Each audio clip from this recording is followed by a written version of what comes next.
Vốn dĩ với nhan sắc và vóc dáng của các cô gái trong câu lạc bộ khiêu vũ, dù nhảy điệu nào cũng khiến người ta cảm thấy mãn nhãn. Thêm vào đó, họ thực sự đã tập luyện rất chăm chỉ, vì vậy hiệu ứng tại chỗ về cơ bản có thể nói là bùng nổ. Trương Dịch và nhóm của hắn đã xem qua điệu nhảy này, nhưng lúc này ngồi dưới khán đài, thưởng thức trên sân khấu, lại có một cảm giác khác. Này, chúng ta trước đây là ở bên cạnh sàn tập xem mà, còn hay hơn thế này nhiều. Lý Hàn Đông đắc ý nói. Đồng Tiểu Đại liếc nhìn các cô gái trên sân khấu, cau mày. Cô nhớ đến đoạn video mà mình đã xem trong nhóm lớp, chính là cảnh họ vây quanh Trương Dịch, thân mật không tả. Đặc biệt là cô gái dẫn đầu, trẻ trung xinh đẹp, vóc dáng và ngoại hình hoàn toàn không thua kém cô. Điều này khiến Đồng Tiểu Đại bắt đầu nảy sinh cảm giác nguy cơ. Cô vội vàng ôm lấy cánh tay Trương Dịch, nũng nịu nói, Trương Dịch, cô gái dẫn đầu trên sân khấu có quan hệ gì với anh vậy? Trương Dịch vừa xem múa vừa liếc nhìn Đồng Tiểu Đại. Hắn mỉm cười, nói, cô ấy cũng là bạn gái của anh. Cũng thích nhảy như em, nhưng mà nhảy theo kiểu nóng bỏng. Khi nào rảnh hai người có thể trao đổi với nhau. Trong lòng Đồng Tiểu Đại như muốn nổ tung. Nhưng không phải ghen với Trương Dịch, mà là ghen với cô gái nhỏ trên sân khấu. Xét về nhan sắc và vóc dáng, hai người cơ bản khó phân cao thấp. Chỉ có điều, cô ấy dù sao cũng trẻ hơn cô 5-6 tuổi, đây là điều khiến Đồng Tiểu Đại đặc biệt lo lắng. Dưới sân khấu, Hồ Thành nhìn chằm chằm vào đôi chân và bộ ngực đầy đặn của các cô gái trên sân khấu, ánh mắt đê tiện nheo lại. Nhất là khi nhìn thấy Triệu Thế Hy, mắt hắn ta như muốn rớt ra ngoài. Sau khi gọi điện thoại cho bố già vào ngày hôm qua, bố già thực sự đã chuyển tiền cho hắn ta.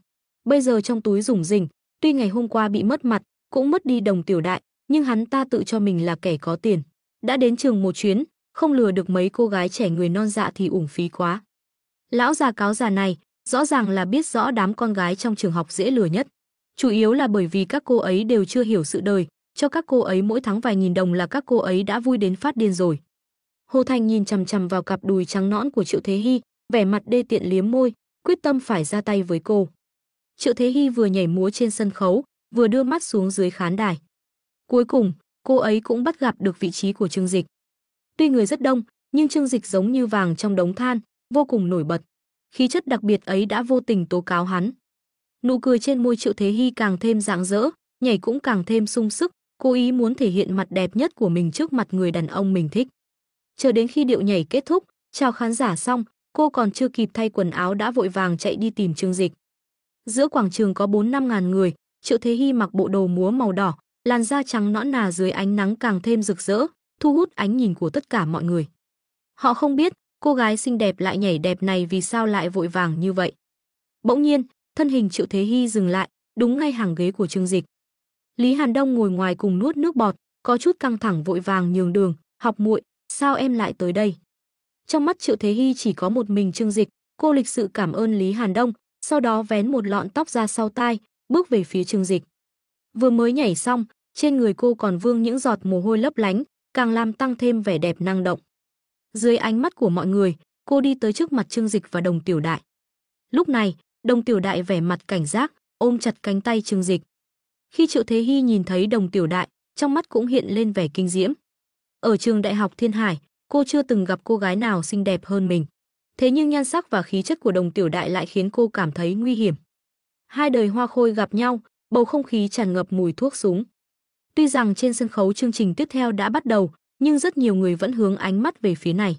Hồ Thành ngồi ở hàng ghế đầu nhìn Triệu Thế Hy đi tới, phát hiện cô ấy vậy mà lại chạy đi tìm Trương Dịch, tức đến nghiến răng nghiến lợi. Trương Dịch, sao lại là tên này nữa? Nhất thời, hắn ta bắt đầu cảm thấy tự ti. Mặc dù trong thẻ có tiền bố chuyển cho, nhưng nhìn cảnh tượng tối hôm qua, Trương Dịch rõ ràng còn giàu hơn hắn ta nhiều. Cho dù là bao nuôi nữ sinh, người ta chắc chắn cũng sẽ chọn Trương Dịch vừa đẹp trai lại giàu có. Triệu Thế Hy đi đến trước mặt Trương Dịch, mỉm cười nhìn Hoàng Gia Hạo đang ngồi bên trái anh. Hoàng học trưởng, em có thể ngồi đây được không? Cô mỉm cười chỉ vào chỗ ngồi của Hoàng Gia Hạo. Hoàng Gia Hạo còn có thể nói gì nữa, chỉ đành ngoan ngoãn nhường chỗ. Triệu Thế Hy cười hì hì ngồi xuống bên cạnh Trương Dịch, đưa tay ôm lấy cánh tay trái của hắn. Học trưởng, người ta vừa rồi nhảy đẹp không? Trương Dịch bị hai vị hoa khôi vây quanh, khiến những người xung quanh không khỏi ghen tị. Chết tiệt, mấy ông anh này là ai thế? Ngầu lòi vậy. Nhìn ông anh kia chắc là cựu sinh viên, cũng đẹp trai đấy. Nhưng mà thân là học trưởng mà lại đi tán tỉnh nữ thần của tụi mình, quá đáng rồi đấy. Vô số nam sinh phẫn nộ không thôi, hận đến nghiến răng nghiến lợi. Trương Dịch nhìn Triệu Thế Hy, gương mặt cô ấy còn ửng hồng, vừa mới nhảy xong, cô ấy còn hơi thở gấp. Trương Dịch cưng chiều hôn lên gương mặt nhỏ nhắn của cô một cái, nhảy đẹp lắm. Chỉ cần anh thích là được rồi. Triệu Thế Hy vui vẻ ôm chặt cánh tay hắn, cả người dựa vào người hắn. Bên cạnh, Đồng Tiểu Đại hít sâu một hơi, rõ ràng là có chút không quen với cách chung đụng này. Đừng nói là cô, ngay cả đám sinh viên chứng kiến cảnh tượng này cũng suýt chút nữa thì tức hộc máu mà chết. Cho dù là Đồng Tiểu Đại hay là Triệu Thế Hy, trong mắt bọn họ đều là những nữ thần. Nếu cả đời này có thể nói chuyện được với họ một câu, hoặc là vô tình chạm được vào ngón tay nhỏ của họ, đều có thể ghi nhớ suốt đời. Thế mà bây giờ hai vị nữ thần lại cùng vây quanh một người đàn ông, chung sống vô cùng hòa thuận. Chuyện này ai mà nhịn được chứ? Trong nháy mắt, Trương Dịch trực tiếp trở thành kẻ thù chung của tất cả đàn ông trong hội trường. Mà Phương Vũ Thiến ở cách đó không xa nhìn thấy cảnh này, trong lòng cũng chua xót. Hai nữ hầu hạ một chồng, tại sao không thể thêm cô ấy một người? Chờ đến khi tiết mục biểu diễn kết thúc, hiệu trưởng mới bắt đầu bài phát biểu. Từ hiệu trưởng cho đến các vị tai to mặt lớn trên sân khấu, mỗi người đều sẽ rất hình thức nói một bài diễn văn. Nào là chúc mừng trường tròn 100 năm, 100 năm mưa gió, đạt được thành tựu xuất sắc, lại bồi dưỡng được bao nhiêu nhân tài. Những lời này đều là mô típ cũ dích, đổi vỏ ngoài nhưng ruột vẫn thế, năm nào cũng na ná như nhau. Trương Dịch bọn họ thậm chí còn hoài nghi, bài diễn văn đều được lưu lại, mỗi năm lại lôi ra dùng. Sau một hồi diễn văn sáo rỗng, hiệu trưởng Lâm đứng dậy, dùng giọng nói hùng hồn nói, Đại học Bách khoa Thiên Hải là cái nôi nuôi dưỡng các em, nhưng có thể đi đến ngày hôm nay, cũng không thể thiếu sự đóng góp của nhiều cựu sinh viên ưu tú. Năm nay là kỷ niệm 100 năm ngày thành lập trường chúng ta. Tôi có thể rất vui mừng nói với các em rằng, chúng ta có một dự án rất vĩ đại sắp được khởi công. Bắt đầu từ tháng này, chúng ta sẽ xây dựng một thư viện mới tại khu Gia Sơn, dự kiến quy mô lớn nhất cả nước. Việc xây dựng thư viện này đã tiêu tốn của chúng ta rất nhiều thời gian và công sức, cũng nhờ có nhiều cựu học sinh ưu tú hào phóng giải ngân, mới khiến cho việc xây dựng nó có hy vọng. Nghe hiệu trưởng Lâm nói, bên dưới lập tức vang lên những tiếng xôn xao. Cái gì? Trường chúng ta muốn xây dựng một thư viện lớn nhất cả nước. Ôi chao, đây đúng là một khoản tiền khổng lồ, chắc phải tốn rất nhiều tiền nhỉ. Không biết là vị đại gia nào giàu có như vậy lại quyên góp một khoản tiền lớn như thế. Xem ra trường Đại học Bách khoa Thiên Hải chúng ta cũng có rất nhiều người tài giỏi nhỉ.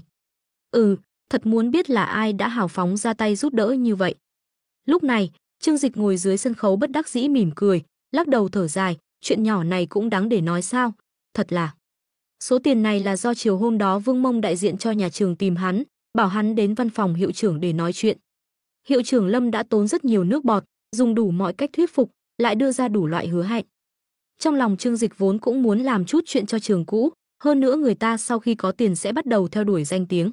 Vì vậy hắn đã đưa ra điều kiện, thư viện mới xây phải được đặt theo tên của hắn, lúc này mới đồng ý quyên góp. Cho nên những lời này hắn nói ra không có gì là sai, nhưng người khác nghe vào lại thấy không được thoải mái cho lắm. Vài người bạn học ngồi cách Trương Dịch không xa nghe được câu nói này, liền lên tiếng trách móc. Bạn học này, cậu nói như vậy là không đúng rồi. Đây chính là chuyện khiến cho trường cũ của chúng ta vang danh thiên hạ. Sao lại có thể nói là nhỏ? Vậy theo cậu xem, phải thế nào mới là lớn?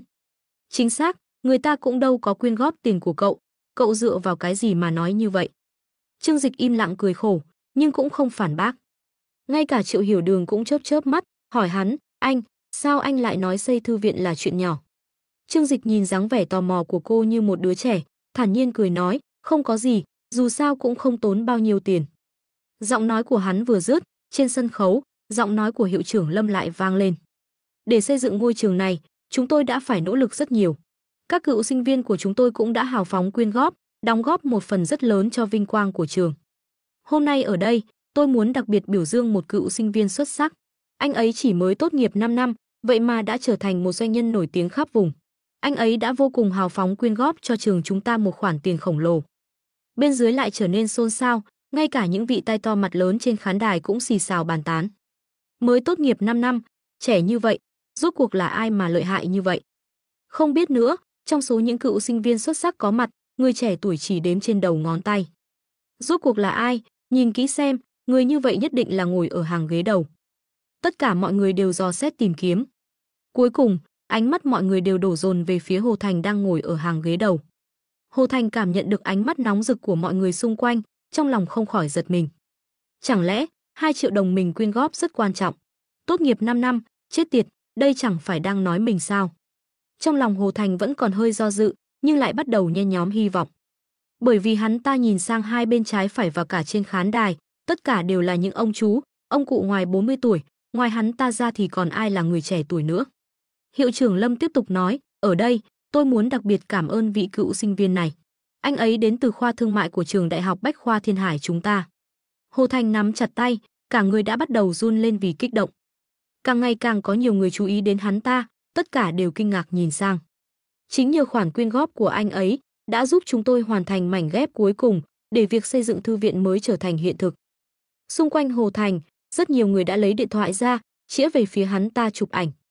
Ngay cả Lý Hàn Đông bọn họ cũng đều kinh ngạc. Không phải chứ, Hồ Thành, hắn ta quyên góp bao nhiêu tiền vậy? Nghe nói là hắn ta có quyên góp một khoản, số tiền cũng không ít đâu. Hả? Chẳng lẽ chúng ta đã hiểu lầm hắn ta rồi, thật ra hắn ta rất giàu có. Hiệu trưởng Lâm nói đến đây, bỗng nhiên thở dài một hơi, tuy chúng tôi rất muốn mời vị cựu sinh viên ưu tú này lên sân khấu, chia sẻ về câu chuyện thành công của mình, khích lệ các thế hệ đàn em trong trường. Nhưng mà vị cựu sinh viên này quá mức khiêm tốn, không muốn xuất hiện ở nơi này. Hồ Thành vừa nghe câu này thì lập tức cuống cuồng. Tôi từ chối hồi nào, hay là mọi người thông báo chưa tới nơi, tôi hoàn toàn không biết gì hết. Hắn vội vàng đứng dậy, lúc này ánh mắt của toàn trường đều đổ dồn về phía hắn. Mẹ ơi, thật sự là Hồ Thành. Lý Hàn Đông thiếu chút nữa thì kinh ngạc đến rớt cả cằm, trên mặt lộ ra vẻ mặt như đang táo bón. Hả? Cái gì? Thật là hắn ta sao? Các bạn học trong lớp cũng có cảm giác khó mà chấp nhận được. Lúc này, Hồ Thành vui mừng đứng dậy, không quên đắc ý dương dương tự đắc quay đầu lại nhìn các bạn học trong lớp một cái. Đó là một vẻ mặt dương dương tự đắc, dường như đang chế giễu những người trước đây xem thường mình. Sau đó, hắn ta 3 bước gộp làm 2 bước, trực tiếp bước lên sân khấu. Xin lỗi hiệu trưởng Lâm, trước đây tôi không biết mọi người có mời tôi lên sân khấu, có phải là thông báo bị nhầm lẫn không ạ? Hồ Thành cười nói với hiệu trưởng Lâm. Lúc này, hiệu trưởng Lâm nhìn thấy Hồ Thành đột nhiên xuất hiện trước mặt, ông ta hơi ngây người. Hồ Thành xoay người, lợi dụng microphone trên bục chủ tịch nói, xin chào mọi người. Tôi chính là cựu sinh viên của Học viện Thương mại, lần này đã quyên góp cho trường 2 triệu. Tôi tên là Hồ Thành, rất vui được gặp mọi người ở đây, mọi người có khỏe không? Hồ Thành cười đến mức vui sướng tột độ, hàm răng vàng khớp khểnh lộ ra, giơ tay vẫy chào mọi người. Những người phía dưới nghe xong những lời này, một số cựu sinh viên trở về trường đầu tiên là ngẩn người. Bọn họ nhìn nhau, nghi ngờ bản thân có phải là nghe nhầm hay không. 2 triệu, số tiền ít ỏi này mà lấy ra xây thư viện, bị bệnh à? Một số sinh viên còn chưa có nhiều khái niệm về tiền bạc, ở đó cảm thán nói, oa, 2 triệu đấy, trông hắn ta tuy xấu xí một chút, nhưng mà giàu thật. Bên cạnh lập tức có bạn học từng trải khinh thường nói bậy. Vỏn vẹn 2 triệu đối với trường học mà nói thì tính là cái gì? Ngay cả một bộ thiết bị dạy học hoàn toàn mới cũng không mua nổi. Cái thư viện đó ít nhất cũng phải cần mấy tỷ mới xây dựng được. Hiệu trưởng Lâm tức giận đến run người, cố nén lửa giận nói, vị tiên sinh này, xin lỗi. Hình như anh đã nhầm lẫn điều gì đó rồi, vị cựu sinh viên tôi muốn nói đến không phải là anh. Phía dưới sân khấu vang lên tiếng cười ầm ĩ, tiếng cười của 5.000 người hợp lại thành một mảng, vô cùng chói tai. Sắc mặt của Hồ Thành trong nháy mắt trở nên tái nhợt, cảm thấy mình như biến thành một tên hề. Hắn ta ngơ ngác chỉ vào mũi mình, nói với hiệu trưởng Lâm, không phải tôi sao, vậy tại sao ông lại gọi tôi lên đây? Trong số những sinh viên tốt nghiệp Học viện Thương mại khóa 12 có ai thành công hơn tôi, lại còn quyên góp tiền cho trường nữa. Bên cạnh có mấy giáo viên bước tới, vội vàng kéo Hồ Thành xuống sân khấu. Đây chính là lễ kỷ niệm 100 năm thành lập trường, làm sao có thể cho phép loại người này đến đây quấy rối chứ? Hiệu trưởng Lâm hít sâu một hơi, nói với mọi người, xin lỗi, vừa rồi tôi nói chưa được rõ ràng. Lần này tôi sẽ nói rõ ràng hơn một chút. Vị cựu sinh viên vĩ đại của trường chúng ta đã hào phóng quyên góp cho trường 2 tỷ tiền xây dựng công trình. Ông ấy chính là tổng giám đốc của tập đoàn Thịnh Thế thành phố Thiên Hải chúng ta, kỳ tài kinh doanh trăm năm khó gặp Trương Dịch tiên sinh. Đồng thời, ông ấy cũng là cựu sinh viên tốt nghiệp khóa 12 của Học viện Thương mại trường ta. Cả hội trường bàng hoàng chấn động. Tất cả học sinh đều kinh ngạc đến mức há hốc mồm, nghị luận ầm ĩ. Ngay cả những ông lớn trong giới kinh doanh và những người có uy tín trong các giới trên sân khấu cũng đều trợn mắt há mồm, không ngờ rằng lại có người dám vung tay chi đến 2 tỷ để giúp trường xây dựng thư viện. Toàn thể thầy trò trong trường đều bị hành động của Trương Dịch làm chấn động. 2 tỷ, đây là một con số khổng lồ vô cùng khủng khiếp. Đối với một trường đại học hạng 2 như Đại học Bách khoa Thiên Hải mà nói, khoản quyên góp khổng lồ như vậy là khoản cao nhất từ trước đến nay. Thế nhưng lúc này, người bị chấn động nhất vẫn là những bạn học bên cạnh Trương Dịch. Sau khi hiệu trưởng Lâm đọc ra 2 chữ Trương Dịch, Tất cả mọi người đều ngớ người nhìn về phía Trương Dịch đang thản nhiên ngồi đó. Lý Hàn Đông nuốt nước miếng, có chút không dám tin nói, Trương Dịch, sẽ không trùng hợp như vậy chứ?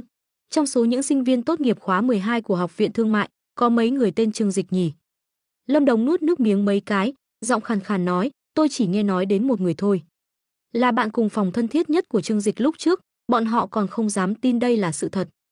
Huống chi là những sinh viên khác trong lớp, ai nấy đều trợn mắt há mồm, im thin thít một hồi lâu không biết nên nói gì cho phải. Bọn họ nhìn Trương Dịch đang ngồi đó, trong lòng cảm thấy như mình đang nằm mơ vậy. Tổng giám đốc tập đoàn Thịnh Thế là ai cơ chứ?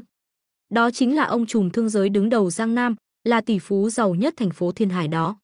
Nhân vật như vậy, chẳng lẽ lại là bạn học chung lớp 4 năm đại học với bọn họ sao? Rất nhiều người không dám tin vào sự thật này.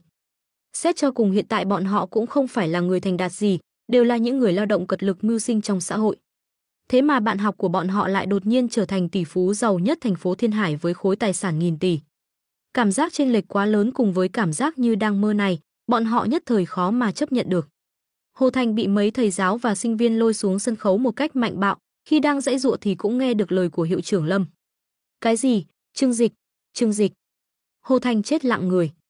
Khóa 12 khoa thương mại chỉ có một Trương Dịch. Hắn là tổng giám đốc của tập đoàn Thịnh Thế sao? Hồ Thành run rẩy nói, trong nháy mắt sợ đến mức toát mồ hôi lạnh, hai chân mềm nhũn ra.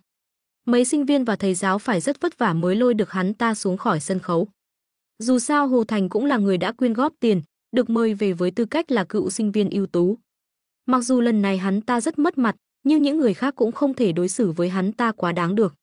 Một thành viên của hội sinh viên bê một cái ghế đến cho hắn ta ngồi, một thầy giáo cũng đi tới nói với hắn ta, anh bạn, bây giờ cậu cần phải bình tĩnh lại.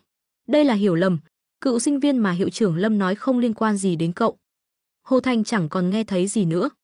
Trên trán hắn ta không ngừng túa ra mồ hôi lạnh, lúc này đây những gì đã trải qua hiện lên trong đầu hắn ta như một thước phim quay chậm. Đầu tiên là hắn ta lập nhóm chat, sau đó cố ý chế giễu Trương Dịch trong nhóm, còn lấy Đồng Tiểu Đại ra để khoe khoang trước mặt hắn. Tiếp theo là đến trường học, trước mặt bao nhiêu người chế giễu hắn kém cỏi, nói hắn không có tiền, là đứa trẻ nghèo từ nông thôn lên. Thậm chí, còn có ý đồ với Đồng Tiểu Đại, người phụ nữ của Trương Dịch. Hồ Thành càng nghĩ càng sợ, mồ hôi túa ra như tắm. Chết tiệt, mình lại đi đắc tội với tỷ phú giàu nhất thành phố Thiên Hải, đây chẳng phải là tự tìm đường chết sao? Hồ Thành tự tát vào mặt mình hai cái, hối hận không kịp nói. Lúc này, mọi chuyện đều trở nên dễ hiểu. Tại sao mình ra vẻ ta đây trước mặt Trương Dịch luôn thất bại, tại sao đang yên đang lành, thẻ tín dụng của mình lại không có tiền? Thì ra, tất cả đều là vì hắn ta đã đắc tội với người không nên đắc tội. Bây giờ không cần phải nghi ngờ nữa, nhà máy của nhà hắn ta gặp khủng hoảng cũng là do Trương Dịch gây ra. Trên sân khấu, giọng của hiệu trưởng Lâm ngày càng trở nên cao vút. Chúng tôi rất vinh dự khi có thể đào tạo ra những cựu sinh viên ưu tú như anh Trương Dịch. Điều này cũng chứng minh rằng trường Đại học Bách khoa Thiên Hải của chúng tôi có rất nhiều nhân tài, có khả năng đào tạo ra những nhân tài hàng đầu. Dưới sân khấu, lúc này đã bắt đầu có chút xôn xao. Triệu Thế Hy chớp chớp đôi mắt to xinh đẹp, trên mí mắt được đánh một lớp phấn mắt nhàn nhạt, trông có vẻ thêm vài phần quyến rũ. Kết hợp với khuôn mặt thanh thuần đáng yêu của cô, quả thực là dung hợp giữa thiên thần và ác nữ trong cùng một khuôn mặt. Anh Trương Dịch, anh là tổng giám đốc của tập đoàn Thịnh Thế, là thiên tài thương giới siêu lợi hại đó phải không? Cô nhìn Trương Dịch với vẻ mặt mong đợi. Các bạn học khác trong lớp cũng muốn hỏi Trương Dịch xem hắn có phải là tổng giám đốc tập đoàn Thịnh Thế đó hay không. Trên sân khấu, giọng của hiệu trưởng Lâm ngày càng trở nên cao vút. Nhưng họ vẫn thấy có gì đó không đúng lắm, nhất thời không dám khẳng định bừa bãi, cho nên vẫn phải chính tai nghe từ miệng Trương Dịch mới có thể tin tưởng. Trương Dịch nhìn gương mặt xinh đẹp của Triệu Thế Hy, khẽ mỉm cười, đúng vậy, tôi chính là Trương Dịch. Ôi trời ơi! Cả lớp 122 bỗng chốc như nổ bom. Cái gì? Anh ấy là tổng tài tập đoàn Thịnh Thế sao? Trời đất ơi, mình vậy mà từng học chung lớp với tổng tài tập đoàn Thịnh Thế, thật là hạnh phúc quá đi. Trương Dịch, à không, Trương Tổng, tôi vẫn luôn vô cùng kính nể ngài. Không biết sau này ngài có cần người xách túi cho ngài nữa không ạ? Đổ bồn cầu cũng được ạ. Tôn Thông và Vương Kiệt hai tên xu nịnh tranh nhau chen về phía Trương Dịch. Tất cả mọi người như phát điên, ai cũng muốn vây quanh Trương Dịch. Cơ hội chỉ có một lần, bỏ lỡ lần này sẽ không còn cơ hội nào nữa. Chỉ cần có thể nắm chắc cơ hội lần này, để Trương Dịch tùy ý ban ơn một chút thôi, cũng đủ để cuộc đời bọn họ có sự thay đổi long trời lở đất. Bởi vậy, những kẻ nào khôn khéo, giỏi ăn nói đều chen chúc, muốn đến gần Trương Dịch. Trương Mộng Lam hối hận dậm chân, ôi chao, biết thế hồi đại học mình đã theo đuổi anh ấy rồi. Giờ mình chính là phu nhân tập đoàn Thịnh Thế rồi, hối hận quá đi mất. Phương Vũ Thiến khinh bỉ liếc nhìn cô ta một cái, nhân cơ hội ở gần Trương Dịch liền đi tới bên cạnh anh. Thân hình đầy đặn cứ thế dựa sát vào lưng anh. Trương Dịch, thảo nào anh lợi hại thế, bên cạnh có nhiều cô gái vây quanh vậy. Hóa ra bây giờ đã trở thành doanh gia nổi tiếng khắp nơi rồi. Thật ra, bên cạnh anh có nhiều phụ nữ như vậy, em cũng không ngại đâu. Hay là anh không thích cơ thể của em sao? Phương Vũ Thiến chủ động ghé sát vào nói. Trương Dịch bất đắc dĩ cười. Lý do hắn không muốn để lộ thân phận chính là vì không muốn nhìn thấy loại cảnh tượng rắc rối này. Không còn cách nào khác, ai bảo hắn là ông chủ lớn tài sản nghìn tỷ, thiên tài kinh doanh nổi tiếng cơ chứ. Ai cũng muốn nịnh nọt lấy lòng hắn, vươn lên mối quan hệ với hắn. Không nói đâu xa, ngay cả mấy người anh em tốt trước đây của anh, Lý Hàn Đông, Lâm Đống và Hoàng Gia Hào, ánh mắt nhìn hắn cũng mang theo sự kính nể và xa cách. Trương Dịch đứng dậy, hờ hững nói với Triệu Thế Hy và Đồng Tiểu Đại, ở đây ồn ào quá, chúng ta đi thôi. Đồng Tiểu Đại và Triệu Thế Hy đi theo bên cạnh Trương Dịch, ánh mắt cảnh giác nhìn chằm chằm Phương Vũ Thiến, Trương Mộng Lam cùng những cô gái khác có ý đồ tương tự. Rõ ràng, những người phụ nữ này đều muốn xảy ra chút quan hệ đặc biệt với Trương Dịch, sau đó lợi dụng thân thể để leo lên cao. Hừ, xấu xí còn thích làm màu, cũng không tự soi gương xem lại bản thân mình trước đi. Triệu Thế Hy nhăn mũi nói. Thấy Trương Dịch muốn rời đi, đám bạn học vội vàng đi theo phía sau, không ai muốn bỏ lỡ cơ hội lấy lòng người giàu nhất thành phố Thiên Hải này. Bỏ lỡ cơ hội này sẽ không còn cơ hội nào nữa. Ở trường học còn có một tầng quan hệ bạn học, bước ra khỏi cánh cửa trường học rồi, ai còn biết bạn là ai nữa. Hai tên Su Nịnh Tôn Thông và Vương Kiệt là tích cực nhất, vây quanh Trương Dịch với vẻ mặt nịnh nọt. Trương Tổng, hồi đi học tôi đã vô cùng bội phục ngài rồi. Lúc đó tôi đã nhìn ra được, sau này ngài nhất định là người có số mệnh làm người giàu nhất.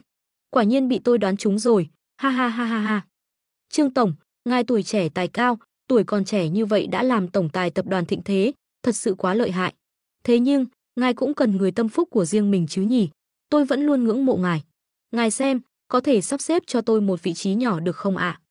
Tôn Thông và Vương Kiệt đi theo bên cạnh Trương Dịch, nịnh nọt hỏi. Những người khác khinh thường hai kẻ này, nhưng hai người bọn họ lại nói ra tiếng lòng của đa số bọn họ. Ai cũng hy vọng có thể có được một công việc ở tập đoàn Thịnh Thế. Cho dù chỉ là một nhân viên văn phòng bình thường nhất cũng khiến người khác phải vô cùng ghen tị rồi. Dù gì thì việc tuyển chọn nhân tài của tập đoàn Thịnh Thế nổi tiếng là khắt khe, mà đãi ngộ cũng cao ngất ngưởng. Hơn nữa cho dù chỉ làm ở đây vài năm rồi nghỉ việc, ra ngoài mức lương cũng phải tăng gấp 3 lần. Vì vậy, không biết bao nhiêu sinh viên tốt nghiệp từ các trường danh tiếng khắp Hoa Hạ đều đang chen chúc, muốn được vào làm việc. Trương Dịch không để ý đến bọn họ mà đi thẳng ra khỏi hội trường, phía sau là một đám người đen nhịt. Hiệu trưởng Lâm nhìn Trương Dịch rời đi, trong lòng thở dài một hơi, biết Trương Dịch thích khiêm tốn, không muốn nán lại lâu. Nhưng để Thiên Hải Lý Công có thể vang danh, ông ta chỉ có thể làm như vậy. Động tĩnh lớn như vậy đã thu hút sự chú ý của không ít người. Nhưng bọn họ phản ứng hơi chậm, còn chưa biết Trương Dịch, người mà bọn họ đang hết sức kính trọng lúc này, đang ở giữa đám đông. Trương Dịch cùng Đồng Tiểu Đại và Triệu Thế Hy rẽ nhanh ra khỏi cổng trường, đi đến chiếc Porsche của mình. Các sinh viên phía sau đều chạy theo, người thì nịnh nọt, kẻ thì xin việc, thậm chí có người còn gặp khó khăn trong cuộc sống, muốn vay tiền Trương Dịch. Tiếng ồn ào khiến Trương Dịch có chút bực mình. Hắn bỗng quay đầu lại, ánh mắt nửa cười nửa không nhìn lướt qua mọi người. Ồn ào quá, mọi người có thể yên lặng một chút được không? Mọi người lập tức im bặt. Cái đó, Trương Dịch, à không, Trương Tổng, chúng ta đều là bạn học cũ, giờ anh đã phát đạt như vậy rồi, không thể nào không dẫn dắt chúng tôi, những người bạn học cũ này, một chút chứ. Một nam sinh đen nhẻm gầy gò trong số các bạn học đột nhiên lên tiếng. Hắn ta tên là Cát Văn Phong, trước kia khi còn học chung lớp, mối quan hệ với Trương Dịch rất bình thường. Nhưng hắn ta nổi tiếng là ích kỷ, thấy lợi thì nhào vào, còn khiến Trương Dịch chán ghét hơn cả Tôn Thông và Vương Kiệt. Hắn ta vừa lên tiếng, những người khác cũng lộ ra vẻ đồng tình trong mắt, nhìn Trương Dịch đầy mong đợi. Trương Dịch, chúng tôi cũng không phải muốn anh phải thế nào, chỉ là liệu có thể cho chúng tôi đến tập đoàn Thịnh Thế giúp anh một tay không? Một nam sinh trong lớp kích động nói. Trương Dịch mỉm cười nhạt nhòa, trong mắt lóe lên vẻ trầm tư. 5 năm không gặp, tình cảm giữa hắn và những người bạn học cũ này thực ra cũng chỉ có vậy. Chỉ có những người bạn cùng phòng ngày trước như Lý Hàn Đông, mối quan hệ vẫn còn tốt đẹp, còn những người khác thực ra đều đã nằm trong ký ức. Bây giờ mọi người ngày càng thực tế, đến nịnh nọt hắn cũng chẳng có vấn đề gì. Ánh mắt Trương Dịch đảo qua đám đông, Lý Hàn Đông, Lâm Đống và Hoàng Gia Hào lại đứng sang một bên, không nói gì nhiều. Dù sao quan hệ của họ với Trương Dịch khá tốt, lúc này ngược lại có chút ngại ngùng khi mở lời yêu cầu. Mặc dù họ biết rằng đây là một cơ hội hiếm có đối với họ. Nhưng mà, những người đã từng ngủ chung một phòng, cùng nhau tắm chuồng, bàn luận xem cô nữ sinh nào trong trường có vòng ba to nhất, bây giờ lại để bọn họ nịnh nọt Trương Dịch như những người khác, bọn họ lại thấy ngại ngùng. Đối mặt với lời khẩn cầu của các bạn học, Trương Dịch mỉm cười nhạt, thì ra là ý này à? Yên tâm đi, đều là bạn học cũ, đã có nhu cầu thì tôi nhất định sẽ cố gắng giúp đỡ. Khuôn mặt mọi người đều lộ vẻ vui mừng, nhìn Trương Dịch đầy cảm kích. Thật sao, Trương Tổng, cảm ơn anh nhiều lắm.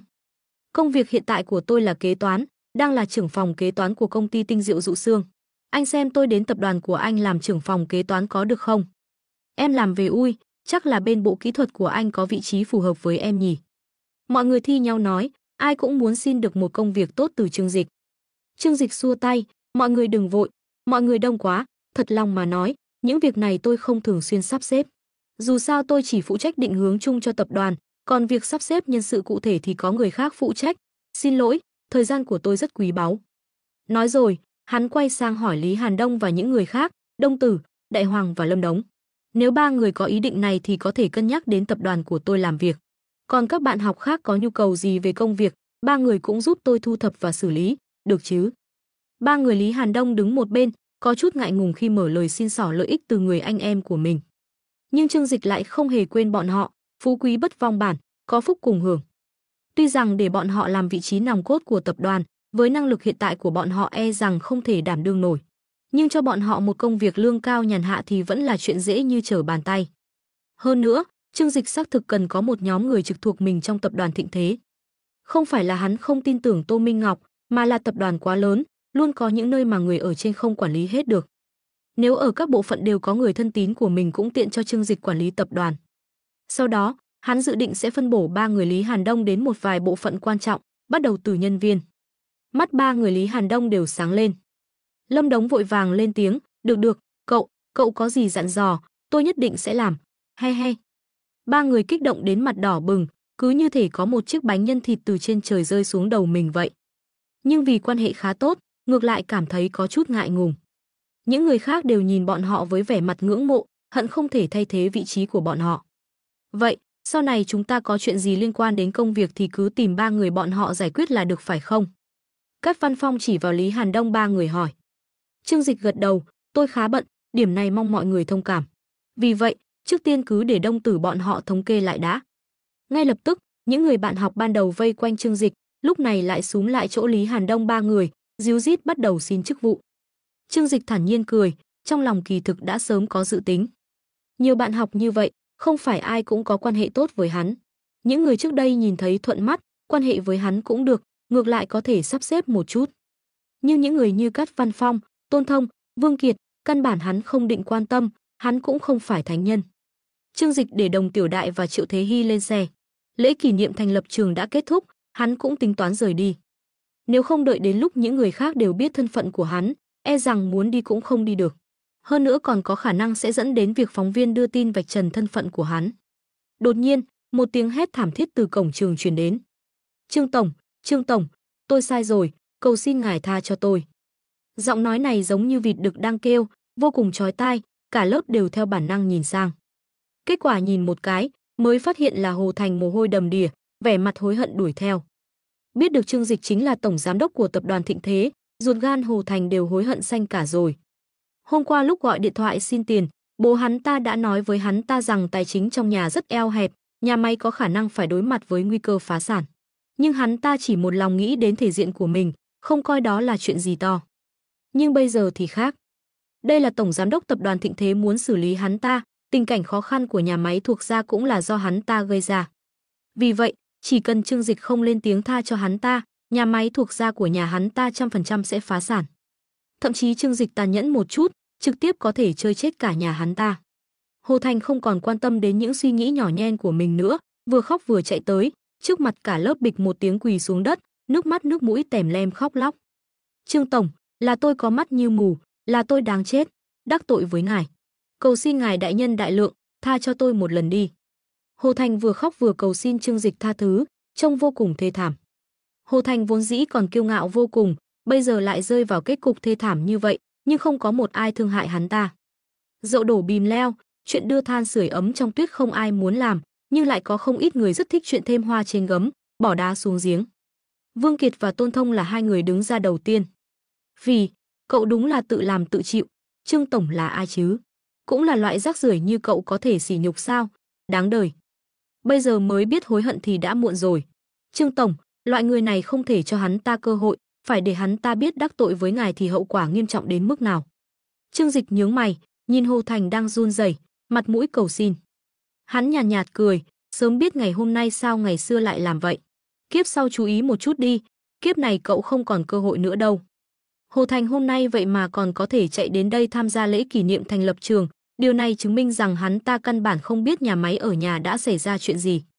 Bởi vì mệnh lệnh mà Trương Dịch hạ xuống cho Nguyệt Thần là để cho nhà họ Hồ hoàn toàn tiêu đời. Hủy hoại một nhà máy ra rất đơn giản. Thứ nhất là cướp lấy nhà cung cấp của hắn ta, thứ hai là cướp lấy khách hàng của hắn ta, thứ ba là cắt đứt nguồn tài chính của hắn ta. Đối với tập đoàn thịnh thế hùng mạnh mà nói, chuyện này chẳng qua chỉ là chuyện nhỏ không đáng kể mà thôi. Rất nhanh, cả nhà họ Hồ sẽ phá sản, hơn nữa còn nợ nần chồng chất. Vì vậy hiện tại Trương Dịch đã không còn hận hắn ta nữa, ngược lại là có chút thương hại hắn ta, tên ngốc này trêu chọc phải mình cũng coi như là xui xẻo. Được rồi, chúng ta quay lại gặp sau nhé. Trương Dịch ngồi vào trong xe, vẫy tay chào tạm biệt mọi người. Trương Tổng, tôi cầu xin ngài hãy cho tôi thêm một cơ hội nữa. Hồ Thành quỳ xuống bò tới muốn chặn xe. Lý Hàn Đông và Lâm Đống nhanh tay nhanh mắt, trực tiếp kéo hắn ta sang một bên. Hừ, dù sao cũng là ngày lễ kỷ niệm thành lập trường, cậu cũng không sợ mất mặt xấu hổ sao. Cút sang một bên đi, hãy dùng nửa đời sau của cậu để mà hối hận đi. Chỉ trách cậu đắc tội nhầm người không nên đắc tội. Hồ Thành bị hai người ném xuống đường cái, bộ âu phục hàng hiệu mới mua không lâu dính đầy bụi bẩn, thế nhưng hắn ta bỗng nhiên không hề hay biết mà là ngồi phịch xuống đất, gào khóc thảm thiết. Trương Dịch lái xe rời khỏi trường Đại học Khoa học Kỹ thuật Thiên Hải. Lễ kỷ niệm thành lập trường đã kết thúc rồi, không có lý do gì để ở lại đây nữa. Huống chi bây giờ rất nhiều người trong trường chắc hẳn đã biết thân phận của hắn rồi, ở lại sẽ có rất nhiều phiền phức. Quả nhiên, xe của hắn vừa mới đi không lâu, một đám người liền đuổi theo. Trương Tổng đi đâu rồi? Trương Tổng đi đâu rồi? Tôi là đàn em khóa dưới của anh ấy đấy. Lúc trước chúng tôi còn cùng nhau làm một dự án thực tiễn xã hội. Tôi và Trương Tổng trước đây từng ở trong một câu lạc bộ, tôi suýt chút nữa đã theo đuổi được anh ấy rồi. Công ty chúng tôi có một dự án rất tốt, tôi muốn nói chuyện với Trương Tổng một chút. Chỉ cần anh ấy chịu đầu tư, nhất định sẽ tạo ra một siêu dự án không thua kém gì tao bao đâu. Người nào cũng có, thế nhưng bọn họ đến nơi thì Trương Dịch đã sớm rời đi rồi. Qua loa phóng thanh, vẫn có thể nghe thấy giọng nói của hiệu trưởng Lâm từ trong trường truyền đến. Chúng tôi quyết định sẽ đặt tên cho thư viện hoàn toàn mới này là Thư viện Trương Dịch, để bày tỏ lòng cảm ơn đối với cựu sinh viên ưu tú Trương Dịch tiên sinh. Đồng thời, chúng tôi trao tặng cho Trương Dịch tiên sinh danh hiệu giáo sư danh dự. Lúc này, Phương Vũ Thiến nhìn chiếc Porsche ở phía xa, cắn răng một cái, lái chiếc xe cũ kỹ của mình đuổi theo. Đây chính là một vị đại gia nghìn tỷ đấy. Người giàu nhất thành phố Thiên Hải, hiện tại đang ở ngay trước mắt cô ta. Chỉ cần có thể đuổi kịp hắn, cho dù chỉ là làm một người tình, cô ta cả đời này cũng có thể nằm hưởng thụ rồi. Bất luận như thế nào, cô ta đều phải nắm chắc cơ hội lần này. Cho dù bên cạnh Trương Dịch có rất nhiều mỹ nữ thì sao chứ? Tự mình dâng đến tận cửa, ít nhất hắn nhìn vào sự trẻ trung xinh đẹp của mình, nói không chừng sẽ xuống tay đấy. Thế nhưng nếu như không tranh thủ một chút, thì sẽ cái gì cũng không có được. Vì tiền mà cố gắng, đây mới là hình mẫu mà phụ nữ thời đại mới nên có. Phương Vũ Thiến trong lòng vì sự cố gắng của mình mà cảm thấy tự hào. Trương Dịch lái xe của mình, dự định quay về khách sạn một chuyến, thu dọn đồ đạc của mình. Hắn lái xe, còn hai người phụ nữ đều bị hắn ném hết ra ghế sau. Dù sao hiện tại hai vị hoa khôi gặp mặt, giữa hai người vẫn còn có chút mùi vị so kè với nhau. Mặc dù chuyện này rất thú vị, thế nhưng Trương Dịch lúc lái xe thì không hy vọng bọn họ vẫn còn ở đó tranh giành tình cảm của mình. Chuyện trường học coi như đã giải quyết xong. Kỳ thực ngoài Hồ Thành ra, hắn còn giải quyết thêm vài chuyện nữa. Ví dụ như hai tên Vương Kiệt và Tôn Thông kia, hắn đã cho người liên hệ với công ty của bọn họ, sau khi quay về sẽ bị đuổi việc. Còn cả Trương Mộng Lan, cô gái xấu xí khiến hắn thấy buồn nôn kia cũng chung một kết cục. Tuy rằng những người này không thể gây tổn thương gì đến hắn, nhưng mà lại cực kỳ sỉ nhục. Cứ nghĩ đến dáng vẻ bọn họ cùng Hồ Thành hợp sức lại bài xích mình lúc trước, Trương Dịch lại muốn nôn. Cho nên, mặc dù bây giờ bọn họ có quay lại nịnh bợ hắn, Trương Dịch cũng không định bỏ qua. Hắn cũng không phải thánh nhân gì, ai chọc hắn không vui, hắn sẽ khiến kẻ đó sống không thoải mái. Tuy rằng đã có trong tay khối tài sản hàng nghìn tỷ, nhưng tấm lòng của Trương Dịch vẫn đơn thuần như vậy. Ơn một giọt nước, hắn sẽ báo đáp cả dòng suối, còn thù hận dù nhỏ nhoi, hắn sẽ trả lại gấp trăm lần. Ngàn vàng khó mua được một nụ cười của hắn. Dù sao bây giờ hắn có tiền có quyền, đương nhiên là muốn làm gì thì làm. Trương Dịch lái xe chở Đồng Tiểu Đại và Triệu Thế Hy đến khách sạn. Đến cửa khách sạn, hắn dừng xe lại, yên lặng dựa vào xe, lấy từ trong túi áo ra một bao thuốc lá du giang thượng hạng rồi châm lửa. Trương Dịch, chúng ta không lên lấy đồ của anh sao? Đồng Tiểu Đại mỉm cười hỏi. Đồ gì cơ? Trương Dịch mỉm cười hỏi lại. Đồng Tiểu Đại chớp chớp mắt, là quần áo, giày dép và một số vật dụng hàng ngày của anh nó. Trương Dịch nhún vai, những thứ đó đều dùng một lần, dùng xong thì vứt, cần gì phải thu dọn, phiền phức lắm. Nghe vậy, Đồng Tiểu Đại kinh ngạc che miệng lại. Bởi vì những thứ Trương Dịch sử dụng đều là hàng hiệu cao cấp, một bộ ít nhất cũng phải mấy chục ngàn, vậy mà nói vứt là vứt sao? Cô đâu biết, quần áo của Trương Dịch đều là mua tạm, đặc biệt là để mặc trong lễ kỷ niệm thành lập trường lần này. Xét cho cùng, trong nhà hắn không có đồ rẻ tiền, toàn là quần áo từ 6 con số trở lên, mặc ra ngoài quá mức phô trương. Cho nên mới tạm thời mua đại vài bộ đồ rẻ tiền mấy chục ngàn, tùy tiện mặc tạm. Nếu mang số quần áo đó về nhà, e là đến cả đám nữ hầu của hắn cũng sẽ chê bai phẩm vị của hắn kém đi mất. Thậm chí ngay cả bộ đồ hầu gái gợi cảm được thiết kế riêng cho họ còn đắt hơn những món đồ đại trà bày bán trong cửa hàng này nhiều. Anh Trương Dịch, vậy chúng ta đến đây làm gì ạ? Triệu Thế Hy cũng nhích lại gần hỏi. Hai nàng hoa khôi trường học một trái một phải đứng bên cạnh Trương Dịch, thoang thoảng toát ra mùi vị tranh giành tình cảm. Nhưng dù sao họ cũng không phải loại phụ nữ hèn mọn như Phương Vũ Thiến, không hề buông lời chế giễu lẫn nhau, mà lựa chọn cách làm cao tay hơn, đó chính là thể hiện sức hấp dẫn của bản thân. Cả hai người, dù là nhan sắc hay vóc dáng đều khó phân cao thấp. Đồng Tiểu Đại là người chơi đàn tranh và nhảy múa cổ phong, trên người toát ra vẻ đẹp cổ điển của người phụ nữ hoa hạ. Còn Triệu Thế Hy lại nhảy vũ đạo nóng bỏng, cả người toát lên vẻ gợi cảm, trẻ trung, phóng khoáng và tự tin của thiếu nữ tuổi xuân. Hai người phụ nữ, mỗi người một vẻ, đối với Trương Dịch mà nói là một chuyện vô cùng hưởng thụ. Bởi vì hắn là một kẻ cuồng sưu tầm. Nếu như những người phụ nữ bên cạnh đều có tính cách giống nhau, như vậy sẽ khiến hắn cảm thấy nhàm chán. Anh đang đợi người. Trương Dịch rít một hơi thuốc, thản nhiên cười nói. Triệu Thế Hy và Đồng Tiểu Đại nhìn nhau, không hiểu lời nói của Trương Dịch là có ý gì. Vừa rồi đã chào tạm biệt đám bạn học kia rồi, cũng bảo Lý Hàn Đông bọn họ đi ứng phó rồi, ở chỗ này, còn có thể đợi ai nữa chứ. Đúng lúc này, một chiếc xe Ferrari vội vã dừng lại trước cửa khách sạn. Phương Vũ Thiến từ trên xe bước xuống, vội vàng bước nhanh trên đôi giày cao gót chạy đến trước mặt Trương Dịch. Trương Dịch, sao anh đi gấp gáp như vậy, khiến em phải một đường chạy theo, chân đau quá đi mất. Cô nàng nhìn Trương Dịch với ánh mắt đầy oán trách. Vẻ mặt Đồng Tiểu Đại và Triệu Thế Hy bỗng trở nên khó coi. Cô theo tôi làm gì? Triệu Thế Hy dựa vào người Trương Dịch, nhìn Phương Vũ Thiến với vẻ nghi hoặc. Người phụ nữ này không khiến cô cảm thấy bị đe dọa, nhưng lại dấy lên trong lòng cô một sự nghi ngờ sâu sắc. Bởi vì cho dù là nhan sắc hay là vóc dáng, cô ta đều không thể sánh bằng cô và Đồng Tiểu Đại. Vậy thì lấy đâu ra tự tin để cướp Trương Dịch chứ? Đồng Tiểu Đại cũng nhíu mày, nói với Phương Vũ Thiến, cô làm vậy có ý gì? Trương Dịch là ai? Cô là ai? Nếu cô còn chút tự trọng thì hãy tự mình rời đi. Phương Vũ Thiến bị câu nói của Đồng Tiểu Đại đâm cho nhói lòng. Cô ta trừng mắt nhìn Đồng Tiểu Đại, kích động nói, Đồng Tiểu Đại, lời này của cô không đúng rồi. Trương Dịch là tổng giám đốc của tập đoàn Thịnh Thế, là người giàu nhất thành phố Thiên Hải, thân phận cao quý, điều này tôi đương nhiên biết. Thế nhưng Đồng Tiểu Đại cô cũng đâu có hơn gì tôi chứ. Đồng Tiểu Đại cứng họng, trong lúc này không biết nên phản bác thế nào. Quả thật, gia đình cô cũng thuộc dạng khá giả, nhưng cũng chỉ là tầm trung lưu mà thôi. So với người bình thường thì giàu có hơn rất nhiều, nhưng trước mặt Trương Dịch thì có khác gì người nghèo đâu. Cô chế giễu Phương Vũ Thiến không tự nhìn lại thân phận của mình, bản thân cô thì sao chứ?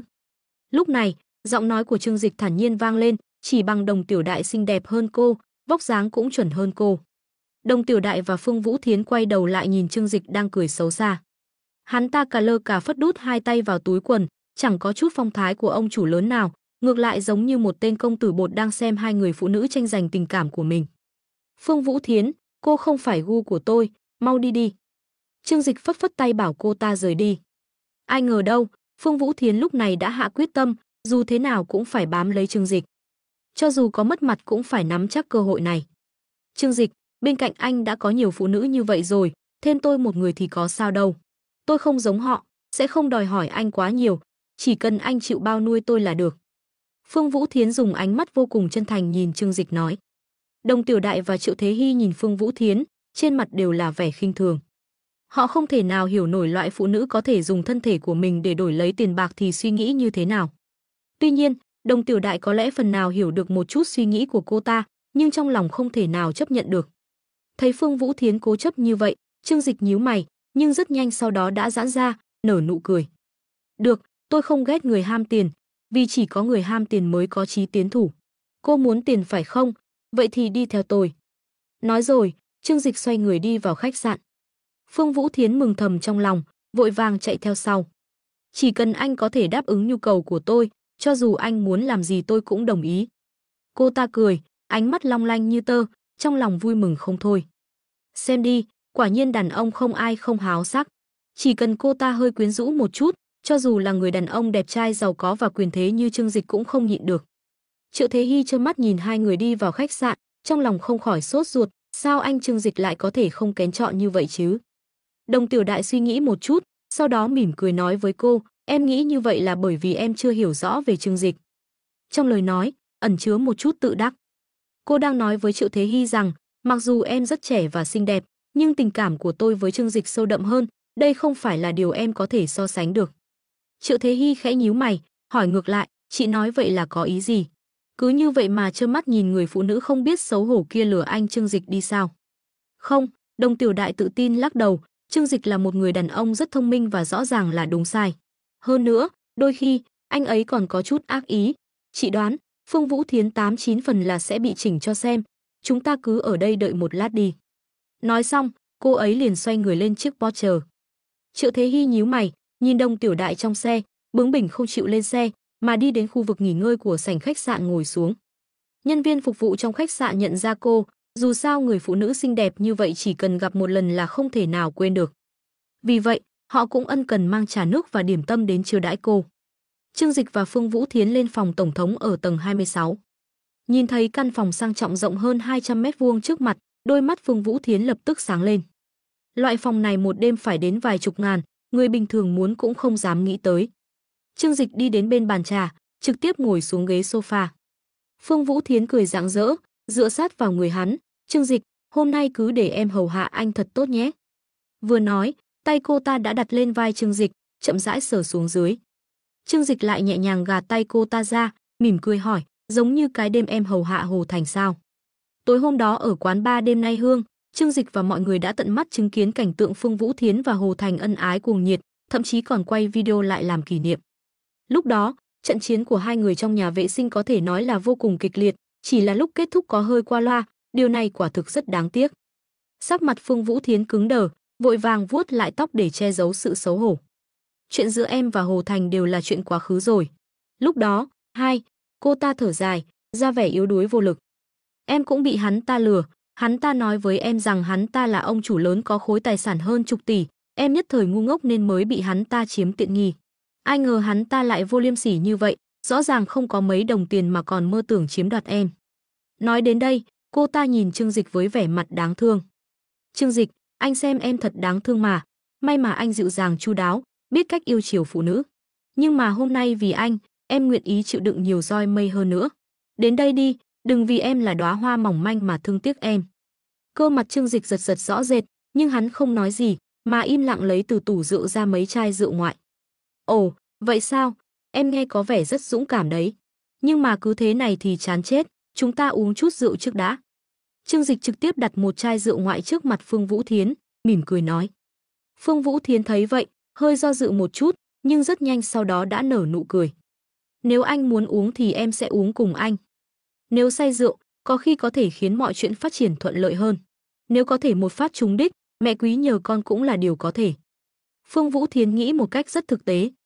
Thế là, mặc dù cô ta cũng không biết đây là rượu gì, liền mở chai ra uống cùng Trương Dịch.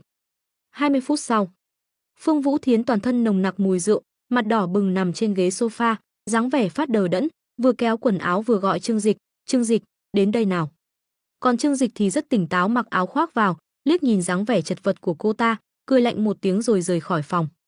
Loại rượu ngoại này là loại chuyên dùng để lừa gạt phụ nữ ở quán bar, lúc đầu uống vào không cảm thấy nồng độ cồn, cũng giống như nước giải khát.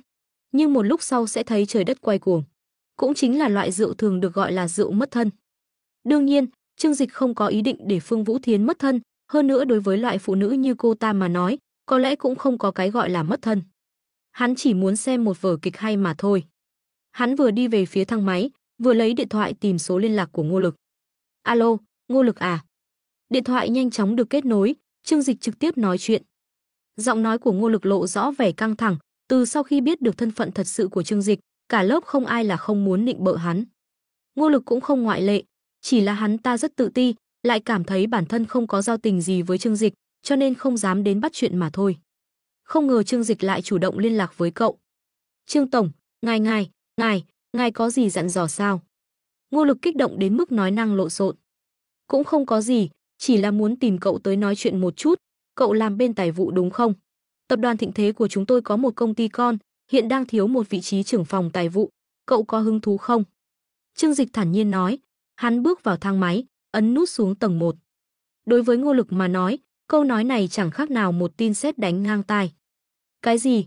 Ngài muốn cho tôi công việc, công ty con của tập đoàn Thịnh Thế? Ngô Lực há hốc mồm, suýt chút nữa không dám tin vào tai mình. Đều là bạn học cũ mà, nhìn cậu bây giờ kìa, tôi cũng nên ra tay giúp đỡ một chút chứ, đi hay không? Trương Dịch cười nhạt. Đi, tôi nhất định đi, cảm ơn Trương Tổng, cảm ơn Trương Tổng. Ở đầu dây bên kia, Ngô Lực không ngừng cúi đầu, kích động đến mức cả người run rẩy. Vậy được, lát nữa đến khách sạn Kim Dụ một chuyến. Đến quầy lễ tân báo tên của cậu, sẽ có người đưa cho cậu một thẻ phòng. Ngô Lực khó hiểu, thẻ phòng. Hắn ta còn chưa kịp phản ứng, Trương Dịch đã cúp máy. Trương Dịch đi xuống lầu, khóe miệng nở một nụ cười đầy ẩn ý. Ngô Lực thích Phương Vũ Thiến gần 10 năm, vẫn luôn yêu cô một cách hèn mọn. Thế nhưng khi trở lại trường cũ, cậu lại nhìn thấy mặt trái dơ bẩn của Phương Vũ Thiến. Cảm giác yêu hận đan xen ấy ra sao, dường như Trương Dịch có thể tưởng tượng ra được một phần. Cậu cũng muốn được xem thử, một người đàn ông bị phụ nữ đùa giỡn đến mức tuyệt vọng, một khi có cơ hội, sẽ trả thù như thế nào. Kết quả nhất định sẽ rất thú vị. Khi rời khỏi khách sạn, hắn đưa thẻ phòng của mình cho Lễ Tân, nói, lát nữa sẽ có một người tên Ngô Lực đến, đưa thẻ phòng cho hắn ta. Vâng, thưa tiên sinh. Lễ Tân cung kính đáp. Làm xong tất cả, Trương Dịch mỉm cười xoay người rời đi. Triệu Thế Hy chạy lon ton đến, anh Trương Dịch, anh, nhanh vậy đã xong rồi sao? Cô có chút kinh ngạc, còn nhìn ra phía sau Trương Dịch. Em đang tìm gì vậy? Trương Dịch vừa cười vừa xoa mái tóc bồng bềnh của cô. Người phụ nữ vừa rồi đó, không phải cô ta vào cùng anh sao? Triệu Thế Hy tò mò hỏi. Em thật sự cho rằng anh sẽ há miệng chờ sung như vậy sao? Trương Dịch cười hỏi ngược lại. Nghe Trương Dịch nói vậy, nụ cười trên mặt Triệu Thế Hy càng thêm rạng rỡ. Cô ôm lấy cánh tay Trương Dịch, cười nói, em biết mà, anh không phải là loại đàn ông có gu thẩm mỹ kém cỏi như vậy đâu. Cho dù có cần, anh cũng sẽ ăn em trước. Trương Dịch đưa tay miết nhẹ sống mũi cao thanh tú của cô. Hai người bước ra khỏi khách sạn, Trương Dịch dẫn theo hai cô gái nghênh ngang rời đi. Không lâu sau, Ngô Lực bắt xe đến trước cửa khách sạn Kim Dụ, 52 đống, tài xế taxi nói với Ngô Lực. Ngô Lực có chút xót xa trả tiền cho tài xế. Đối với hắn ta mà nói, bắt taxi là một sự xa xỉ. Chỉ là vì một câu nói của Trương Dịch, số tiền này hắn ta cũng cam tâm tình nguyện trả, bởi vì không có gì đáng mong đợi hơn một vị trí trong tập đoàn Thịnh Thế. Trả tiền xong, Ngô Lực xoay người bước vào khách sạn Kim Dụ. Ngẩng đầu nhìn tòa nhà dát vàng son lộng lẫy của khách sạn 5 sao, trong mắt hắn ta lóe lên một tia kính sợ. Nơi như thế này, chỉ có người giàu mới có thể thường xuyên lui tới. Người bình thường đến đây một lần cũng phải tốn kém lắm. Ngô Lực hít sâu một hơi, chậm rãi bước vào sảnh lớn khách sạn. Nhìn cách bài trí xung quanh với tông màu vàng kim chủ đạo, trong lòng hắn ta hơi căng thẳng. Lúc này, một người phục vụ nam vẻ mặt tươi cười bước tới, xin chào ngài, mời đi lối này hả? Người phục vụ dẫn hắn ta đến quầy lễ tân. Cảm ơn. Ngô Lực gãi đầu, dè dặt nói. Người phục vụ cảm thấy hơi buồn cười, bởi vì dáng vẻ của Ngô Lực trông vô cùng khép nép, không giống người có thể đến nơi sang trọng như thế này tiêu xài. Ngô Lực đến quầy lễ tân, cô lễ tân xinh đẹp niềm nở hỏi, xin chào quý khách, cho hỏi ngài đã đặt chỗ trước chưa ạ? Ngô Lực vội vàng nói, là Trương Tổng, Trương Dịch bảo tôi đến. Nghe thấy cái tên Trương Dịch, mắt cô lễ tân sáng lên, xin quý khách vui lòng chờ một chút, ngài tên là Ngô Lực phải không ạ? Ngô Lực vội vàng gật đầu, đúng, tôi là Ngô Lực. Cô lễ tân lấy từ trong ngăn kéo ra một chiếc thẻ đưa cho hắn. Đây là thẻ phòng Trương Dịch tiên sinh nhờ tôi đưa cho ngài. Ngô Lực nhận lấy chiếc thẻ phòng màu đen, trên đó có ghi số 1688. Người phục vụ nam bên cạnh lịch sự chỉ về phía thang máy, ngài đi lối này ạ. Trong lòng Ngô Lực rất nghi hoặc, không biết Trương Dịch rốt cuộc muốn làm gì. Hắn ta suy nghĩ một chút, cảm thấy có thể Trương Dịch muốn bàn công việc với mình ở khách sạn. Vì vậy, hắn ta bấm thang máy đi lên. Đi dọc theo số phòng tìm được căn phòng 1688, Ngô Lực hơi căng thẳng dùng thẻ phòng mở cửa bước vào. Căn phòng lớn và sang trọng, đâu đâu cũng toát lên mùi tiền, khiến hắn ta vừa căng thẳng lại vừa khao khát vô hạn. Thì ra đây chính là phòng tổng thống của khách sạn 5 sao.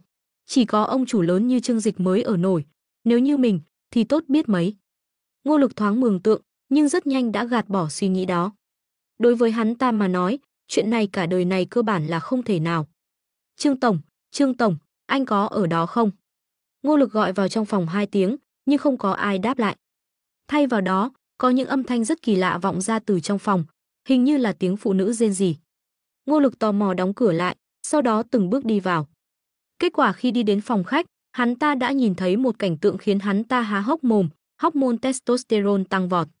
Nữ thần trong lòng hắn ta, người hắn ta thầm mến gần 10 năm, Phương Vũ Thiến, người con gái khiến hắn ta vừa yêu vừa hận lúc này đang nằm trên chiếc sofa êm ái.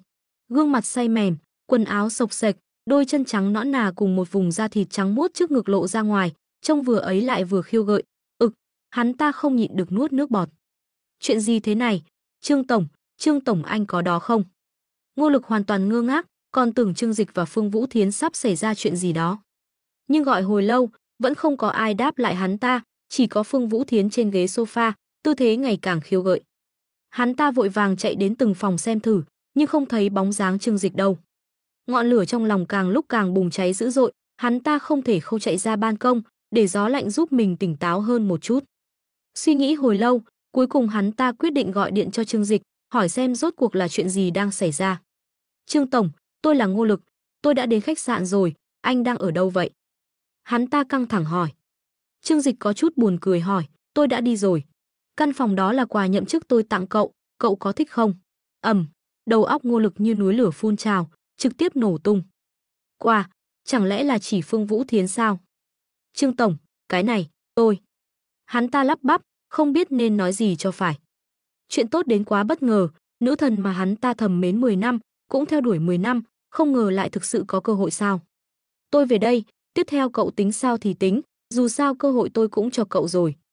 Trương Dịch thản nhiên nói. Hắn cũng không có hứng thú ép buộc người khác, loại chuyện này đương nhiên là phải do chính Ngô Lực tự nguyện thì mới vui. Nhưng mà Ngô Lực, cậu có biết điểm khiến người khác ghét nhất ở cậu là gì không? Ngô Lực ngượng ngùng gật đầu, tôi biết, tôi quá nhu nhược. Không chỉ là vậy, cậu nhát gan quá, làm việc gì cũng do dự, như vậy sau này làm sao có thể thành công. Trương Dịch nói, cậu biết không, hai tên Tôn Thông và Vương Kiệt kia tôi rất ghét. Nhưng có một điểm ở bọn họ tôi rất thưởng thức, đó chính là đủ mặt dày mày dạn. Cho nên bọn họ có thể nắm bắt được cơ hội mà người thường không nắm bắt được. Còn cậu, ngay cả một người phụ nữ lẳng lơ cũng không dám động vào, còn tôn sùng cô ta thành nữ thần trong lòng. Nhưng cậu có biết nữ thần trong lòng cậu ở trong mắt người khác chẳng qua chỉ là đồ gái có thể tùy tiện chơi đùa hay không?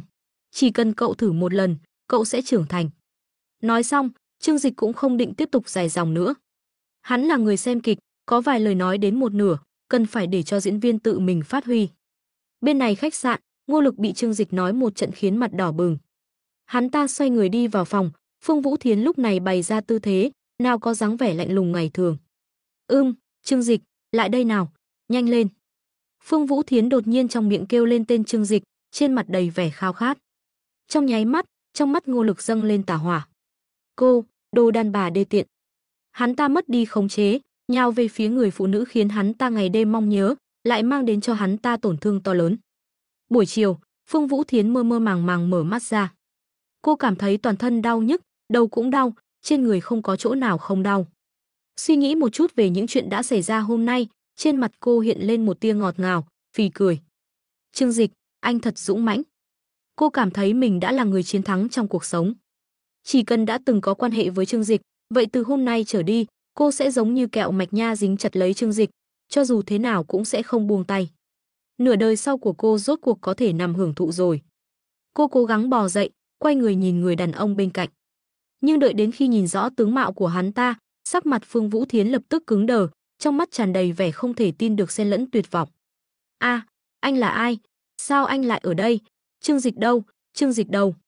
Cô nhớ rõ ràng mình là cùng Trương Dịch vào phòng tổng thống, hơn nữa còn uống rượu ngoại rất đắt tiền. Nhưng tại sao bên cạnh cô lại nằm một người đàn ông khác? Lúc này Ngô Lực vô cùng sảng khoái. Uất ức và khát vọng tích lũy gần 10 năm hôm nay đều được trút bỏ. Tuy rằng thân thể có chút đau nhức, vất vả cũng mệt mỏi, nhưng tinh thần và thể xác hắn ta đều được thỏa mãn tột độ. Hắn ta đã có được thứ mình muốn, mặc dù người phụ nữ này không tốt đẹp như hắn ta tưởng tượng, nhưng lúc này đã không còn gì hối tiếc. Phương Vũ Thiến vung gối, hung hăng ném về phía Ngô Lực. Ngô Lực sững người, sau đó giơ tay đẩy mạnh một cái, trực tiếp đẩy Phương Vũ Thiến ngã xuống giường. Cô đủ rồi đấy. Phương Vũ Thiến bị Ngô Lực quát lớn một tiếng, cả người sững sờ, sau đó tuyệt vọng rơi xuống hai hàng lệ. Hu hu hu, tôi lại bị tên rác rưởi như anh sỉ nhục. Cô đau khổ khóc lóc. Rốt cuộc tại sao lại như vậy? Người đàn ông mà cô nên ngủ cùng là Trương Dịch cơ mà. Người đàn ông đẹp trai, hơn nữa là người thừa kế nghìn tỷ kia, đó mới là mục tiêu của cô. Ở bên Trương Dịch, cho dù chỉ là làm tình nhân cô ta cũng cam tâm tình nguyện. Nhưng ở bên cạnh một người đàn ông nhu nhược, bất tài như Ngô Lực, một giây cô ta cũng cảm thấy chán ghét. Ngô Lực nhìn vẻ mặt của Phương Vũ Thiến, trong lòng cũng nổi giận. Hừ, cô tưởng cô là cái thứ gì tốt đẹp lắm sao? Đã ai cũng có thể ngủ với cô rồi, tại sao tôi lại không thể? Lúc này hắn ta đã được như ý muốn. Khúc mắc trong lòng nhiều năm qua cũng được cởi bỏ. Nhìn Phương Vũ Thiến lần nữa, trong lòng hắn ta đã không còn cảm giác ngưỡng mộ như trước. Nữ thần cái gì chứ, chẳng qua cũng chỉ là một người phụ nữ dễ dãi mà thôi. Đôi mắt Ngô Lực sáng ngời, lúc này trong lòng vô cùng cảm kích Trương Dịch. Chính hắn đã để cho mình tìm thấy được tôn nghiêm của một người đàn ông, cũng đã hiểu ra được đạo lý mà nhiều năm qua vẫn luôn không hiểu. Trên thế giới này không tồn tại cái gọi là nữ thần, những thứ đó đều là do đàn ông tự mình thêm vào ảo tưởng mà thôi. Cởi bỏ quần áo mới phát hiện, cô ta và những người phụ nữ khác cũng chẳng khác gì nhau. Ngô Lực mặc quần áo vào, định rời đi. Phương Vũ Thiến lại dùng giọng khàn đặc gọi, anh đừng đi, Trương Dịch đâu, Trương Dịch ở đâu? Ngô Lực lạnh lùng quay đầu lại, nói với cô ta, người phụ nữ như cô cũng xứng đáng nhắc đến Trương Dịch sao? Từ bỏ đi, anh ấy chỉ thấy ghê tởm cô thôi. Phương Vũ Thiến bị Ngô Lực mắng một trận, sắc mặt trắng bệch. Tên lắm lời từng khúm núm trước mặt cô ta bây giờ lại có thể quay sang giáo huấn cô ta, điều này khiến cô ta không thể nào chấp nhận được. Thế nhưng tình hình hiện tại đã xảy ra rồi, cô ta không những không có được thứ mình muốn, mà còn bị Trương Dịch đùa giỡn một phen. Nhưng mà cô ta có thể làm gì đây? Tất cả đều là do cô ta tự nguyện, là cô ta tự làm tự chịu. Trương Dịch lái xe, chở Đồng Tiểu Đại và Triệu Thế Hy đến khu biệt thự của hắn. Ở đây có người tình nhỏ của hắn, ba.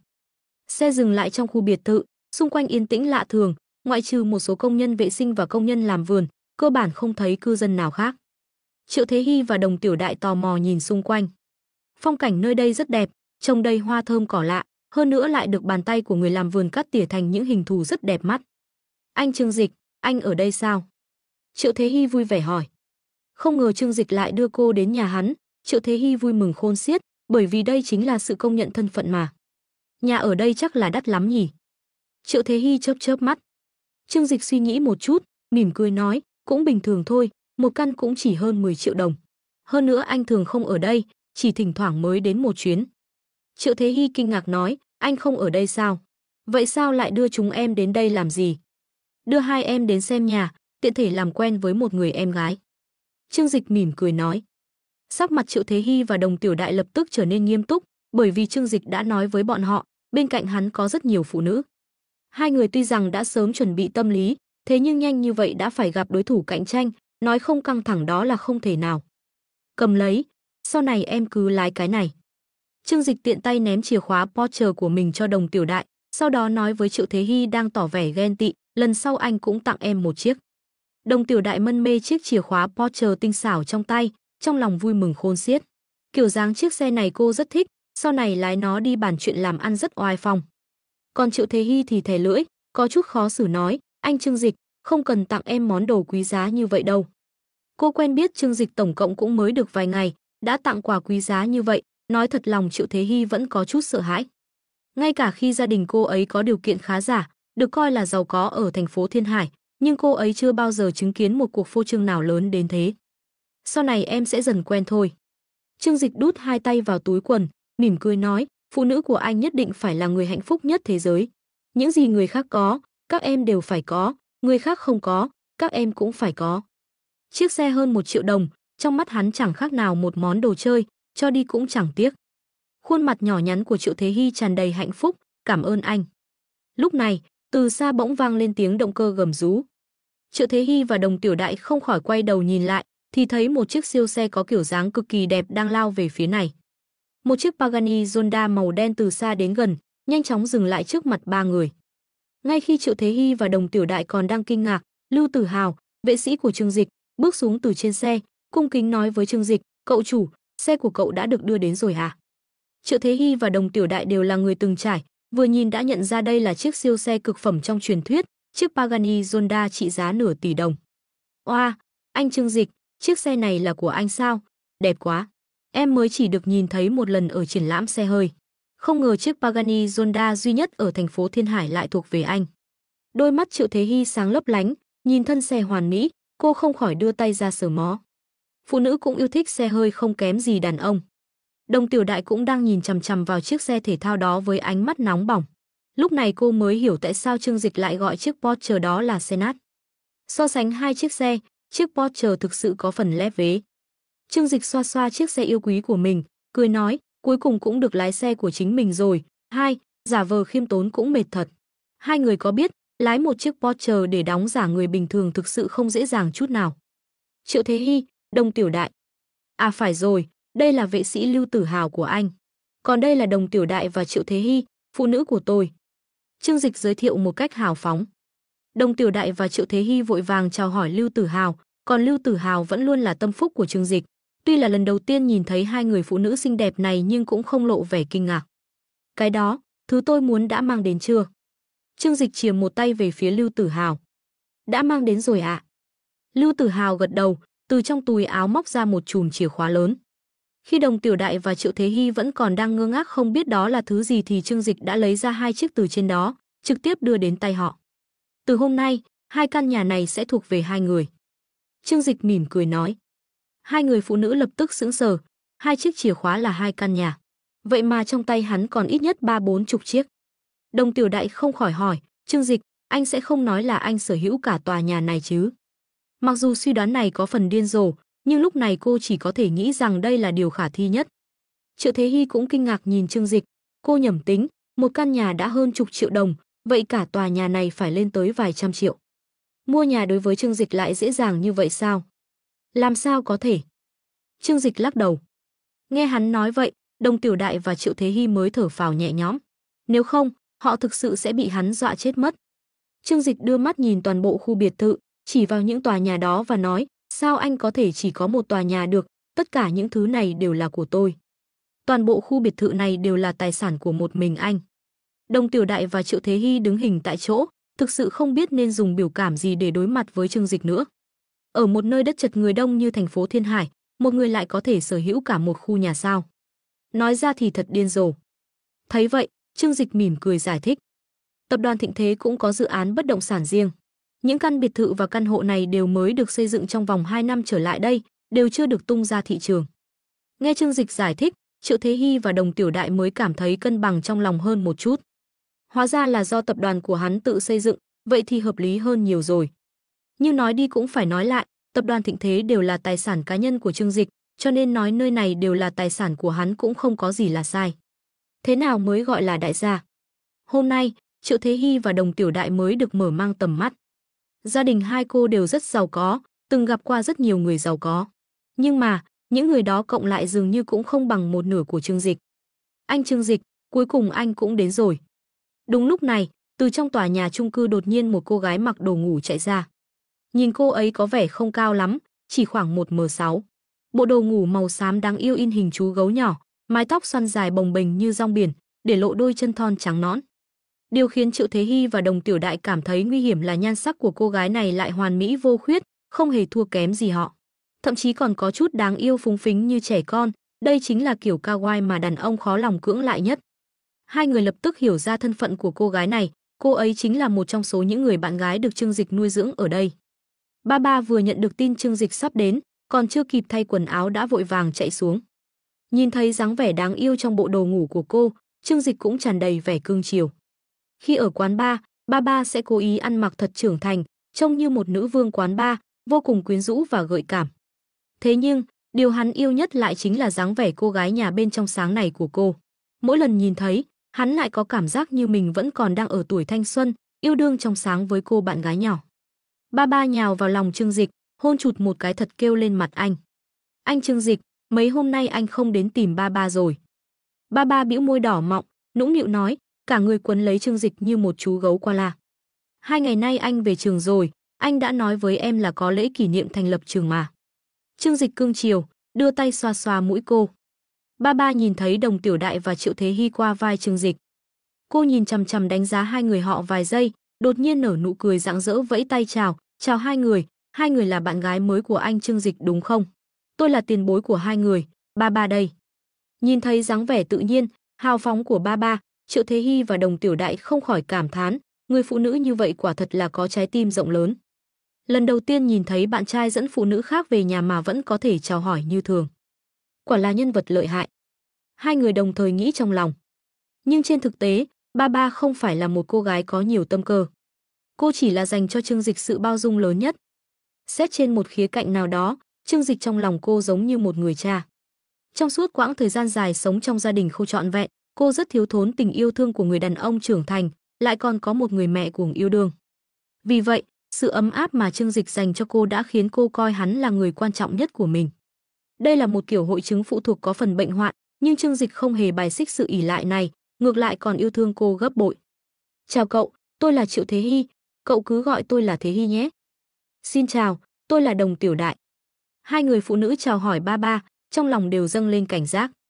Bởi vì nhìn thái độ Trương Dịch nuông chiều cô bé, rõ ràng là thân thiết hơn hai người bọn họ rất nhiều. Trương Dịch nói với hai người họ, sau này hai người cứ chuyển đến đây ở đi. Thứ nhất, anh đến gặp hai người cũng tiện hơn. Thứ hai, ba ba ở một mình cũng khá buồn chán. Hai người có thể làm bạn với con bé. Khu biệt thự rất lớn nhưng lại vắng vẻ ít người. Đặc biệt là căn hộ này, Trương Dịch giữ lại chính là để cho các cô bạn gái của mình sử dụng. Hắn thầm nghĩ, trước tiên cứ lấp đầy tòa nhà này đã rồi tính. Về phần tại sao không đón bọn họ vào trang viên, Trương Dịch cũng có suy nghĩ của riêng mình, hắn thích yên tĩnh. Không phải nói phụ nữ rất phiền phức, chỉ là khi có nhiều phụ nữ, sau này khó tránh khỏi ồn ào. Nữ giúp việc trong nhà thì tốt rồi, cơ bản là không dám trái ý hắn. Bọn họ cũng rất rõ thân phận và địa vị của mình, nếu ai phạm lỗi, Trương Dịch sẽ không chút khách khí đuổi người đó đi. Nhưng nếu đưa nhiều bạn gái như vậy vào nhà, vậy thì không dễ thu dọn đâu. Sau này chúng ta hãy sống hòa thuận nhé. Ba ba chớp chớp đôi mắt to, gương mặt bầu bĩnh đáng yêu mang theo nét vui mừng. Đúng rồi, Thế Hy nhảy rất đẹp, Tiểu Đại cũng am hiểu âm nhạc cổ điển và vũ đạo dân tộc, có thời gian mấy người có thể giao lưu với nhau đấy. Trương Dịch cười nói. Ba ba vui mừng vỗ tay, thật sao, vậy chúng ta rảnh phải cùng nhau luyện tập vũ đạo một chút. Nói rồi, cô bé chạy tới nắm lấy tay hai cô gái, trên mặt nở nụ cười tươi như hoa. Đồng Tiểu Đại và Triệu Thế Hy nhìn thấy cô bé hoạt bát như vậy, trong lòng cũng bớt đi phần nào đề phòng. Đi thôi, chúng ta lên lầu ngồi một lát. Ba ba kéo tay hai người nói. Mấy người lên lầu, đến phòng của ba ba ngồi xuống. Triệu Thế Hy và Đồng Tiểu Đại nhìn thấy căn phòng đầy ắp đồ nội thất cao cấp và đồ trang trí lộng lẫy, trong mắt đều tràn đầy sự ngưỡng mộ. Ghế sofa trắng muốt mềm mại được nhập khẩu từ Ý, ít nhất cũng phải vài trăm triệu một chiếc. Sàn nhà được lát bằng gỗ sam thượng hạng, để thuận tiện cho Triệu Thế Hy luyện tập vũ đạo. Ngay giữa phòng còn trải một tấm thảm thêu hoa văn núi non rộng lớn, còn chiếc đèn chùm pha lê trên đỉnh đầu, không có mấy tỷ thì đừng hòng mua nổi. Trương Dịch thật sự rất cưng chiều cô bé này. Đồng Tiểu Đại và Triệu Thế Hy đến phòng của ba ba, nhìn thấy đồ trang trí và nội thất bên trong đều không khỏi ghen tị. Căn phòng rộng lớn hơn 200 mét vuông, một mình ở thì không thể nói là rộng rãi, chỉ có thể nói là xa xỉ. Đột nhiên, Triệu Thế Hy nhìn thấy một cây đàn guitar hình rồng màu vàng kim bên cạnh bàn trà, kinh ngạc kêu lên, trời ơi! Cây đàn guitar này, chẳng lẽ là cây Bahamut Dragon Guitar sao? Đồng Tiểu Đại cũng nhìn thấy cây đàn guitar hình rồng màu vàng kim kia, trên mặt không khỏi lộ ra vẻ mặt ghen tị. Cô là người trong nghề làm nhạc cụ, tuy chủ yếu kinh doanh nhạc cụ cổ điển, nhưng đối với nhạc cụ hiện đại cũng không thiếu sự nghiên cứu. Cây đàn guitar Bahamut Dragon xứng đáng là vua của các loại đàn guitar, một cây đã có giá trị lên tới hàng triệu đô la Mỹ. Ba ba hạnh phúc dựa vào người Trương Dịch, đúng vậy, đây là quà anh Trương Dịch tặng em. Trương Dịch khẽ cười, nếu hai người thích, sau này anh cũng có thể bảo nhà máy đặt làm riêng cho hai người. Trong mắt Triệu Thế Hy và Đồng Tiểu Đại lập tức hiện lên vẻ mong đợi. Mấy người phụ nữ ở chung với nhau, Triệu Thế Hy và ba ba đều là nữ sinh viên đại học, tính cách cũng tương đối đơn thuần, cho nên rất nhanh đã thân thiết với nhau. Chỉ có Đồng Tiểu Đại lúc đầu còn hơi rụt rè không dám buông lòng. Nhưng Trương Dịch tin rằng không cần quá lâu bọn họ có thể trở thành bạn bè tốt của nhau. Bởi vì Đồng Tiểu Đại tương đối trưởng thành, cũng hiểu chuyện, sẽ không xảy ra mâu thuẫn với hai cô gái nhỏ. Mấy người trò chuyện một lúc, Triệu Thế Hy và Đồng Tiểu Đại liền có chút nôn nóng muốn đi xem căn hộ của mình. Trang trí thống nhất, phòng của ba người đều có diện tích như nhau, chỉ khác là phong cách trang trí trong mỗi phòng sẽ có chút khác biệt. Anh Trương Dịch, anh không đến xem phòng em sao? Trên khuôn mặt nhỏ nhắn của Triệu Thế Hy tràn đầy sự mong đợi. Chút nữa nhé, để anh uống chén trà đã. Trương Dịch mỉm cười nói với Triệu Thế Hy. Triệu Thế Hy gật đầu, nở một nụ cười ngọt ngào với hắn, khuôn mặt hơi ửng đỏ nói, vậy em ở trong phòng đợi anh nha. Nói xong, liền đóng cửa lại, vừa cười vừa chạy vào phòng mình. Mà Đồng Tiểu Đại dường như cũng đoán được suy nghĩ của Trương Dịch, bèn đi ra ngoài trước. Trong phòng chỉ còn lại ba ba và Trương Dịch. Ba ba đi tới cửa, chốt cửa lại, lúc này mới nở một nụ cười tinh quái, hét lên rồi nhào tới người Trương Dịch đang ngồi trên ghế sofa. Anh Trương Dịch, đã lâu anh không tới tìm em, ba ba nhớ anh lắm đó. Ba ba không chút lưu tình tung ra kỹ năng E của Gragas. Hắn nằm trên ghế sofa, nhìn cô gái đáng yêu đang cưỡi trên người mình. Đôi chân thon dài trắng nõn cùng xương quai xanh tinh xảo, tất cả đều toát lên vẻ quyến rũ chết người. Không còn cách nào, bây giờ anh rất bận. Bận tìm con gái khác sao? Ba ba bĩu môi, đột nhiên có chút bất an vùi đầu vào ngực Trương Dịch. Anh, bên cạnh anh có nhiều cô gái xinh đẹp như vậy, sau này có khi nào không để ý tới ba ba nữa không? Phụ nữ biết làm nũng là có phúc nhất, Trương Dịch cái gì cũng không sợ, chỉ sợ phụ nữ đột nhiên dịu dàng với hắn. Huống chi là cô gái đáng yêu như ba ba, làm nũng còn thua như bật hách vậy, ai mà chịu nổi. Nội tâm hắn đã bừng bừng lửa nóng, nhẹ nhàng cởi bỏ quần lót của cô. Sao có thể, làn da em ngon như matcha vậy, khiến anh mãi mãi không bỏ được. Tiếp đó, thời gian đến tối. Ba cô bạn gái lần đầu tiên gặp mặt, Trương Dịch bảo khách sạn Shangri-La mang tới một bàn đồ ăn ngon, lại khui thêm vài chai Romani Conti, mọi người cùng nhau chúc mừng. Triệu Thế Hy đã thân thiết với ba ba, nhưng Đồng Tiểu Đại vẫn còn hơi ngại ngùng, có chút rụt rè. Trương Dịch mỉm cười nhạt, không nói gì về chuyện này. Bây giờ, phải để họ tự thích nghi, làm phụ nữ của hắn nhất định phải chấp nhận chuyện này. Ăn cơm xong, Đồng Tiểu Đại đi theo Trương Dịch đến hồ nhân tạo trong trang viên. Trương Dịch, em. Đồng Tiểu Đại khẽ mở đôi môi anh đào, có chút ngại ngùng nói, có thể hỏi anh một chút về chuyện công ty của em được không? Trương Dịch nhìn cô đang mặc sườn xám, không khỏi nghĩ đến trải nghiệm vừa rồi trong phòng tân hôn, khẽ mỉm cười. Tiền đã được thu xếp ổn thỏa, muộn nhất là mai sẽ đến tài khoản.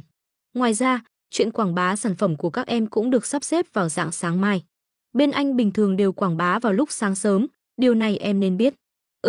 Đồng Tiểu Đại gật đầu, đôi môi anh đào khẽ cắn nhẹ. Ngoài ra, em còn một thỉnh cầu. Trương Dịch nhìn khuôn mặt xinh đẹp của cô, tò mò hỏi, em còn muốn gì nữa? Yêu cầu khác đều được, nhưng muốn độc chiếm anh là không thể đâu.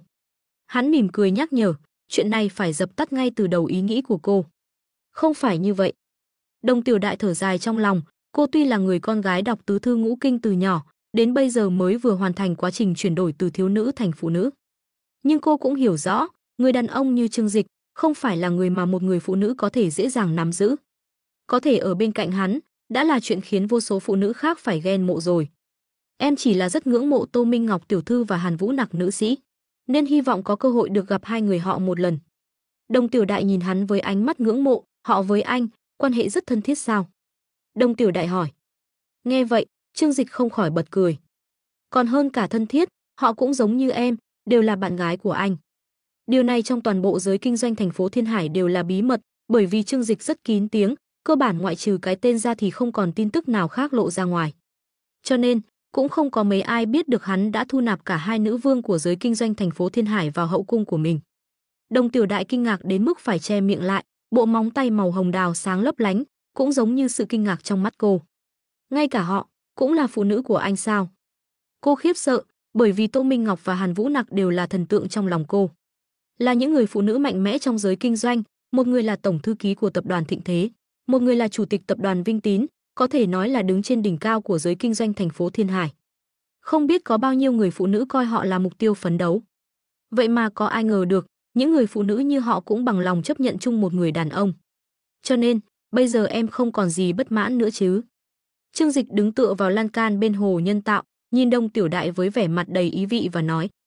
Trên mặt Đồng Tiểu Đại hiện lên một tia ngại ngùng, điều này thật khiến em bất ngờ. Nếu nói như vậy, sau này em và họ chẳng phải là chị em rồi sao? Hiện tại trong thời gian ngắn các em sẽ chưa gặp mặt, nhưng sau này sẽ có cơ hội. Trương Dịch mỉm cười nói. Biết được Hàn Vũ Nặc và Tô Minh Ngọc cũng là phụ nữ của Trương Dịch, trong lòng Đồng Tiểu Đại hoàn toàn buông bỏ. Ngay cả những người phụ nữ mạnh mẽ như vậy còn bị Trương Dịch khuất phục, huống chi là cô. Trương Dịch ở lại biệt thự một đêm, ngày hôm sau liền trở về. Chỉ có trẻ con mới thích chìm đắm trong đống phụ nữ, người trưởng thành đều hiểu, phải thường xuyên thay đổi khẩu vị. Ví dụ như 50 cô hầu gái xinh đẹp như hoa trong nhà cũng cần thường xuyên tưới tắm cho họ, để họ phát triển khỏe mạnh. Bạn gái có cái tốt của bạn gái, hầu gái có cái hay của hầu gái. Ví dụ như, có nhiều việc không muốn bạn gái làm, hầu gái có thể làm.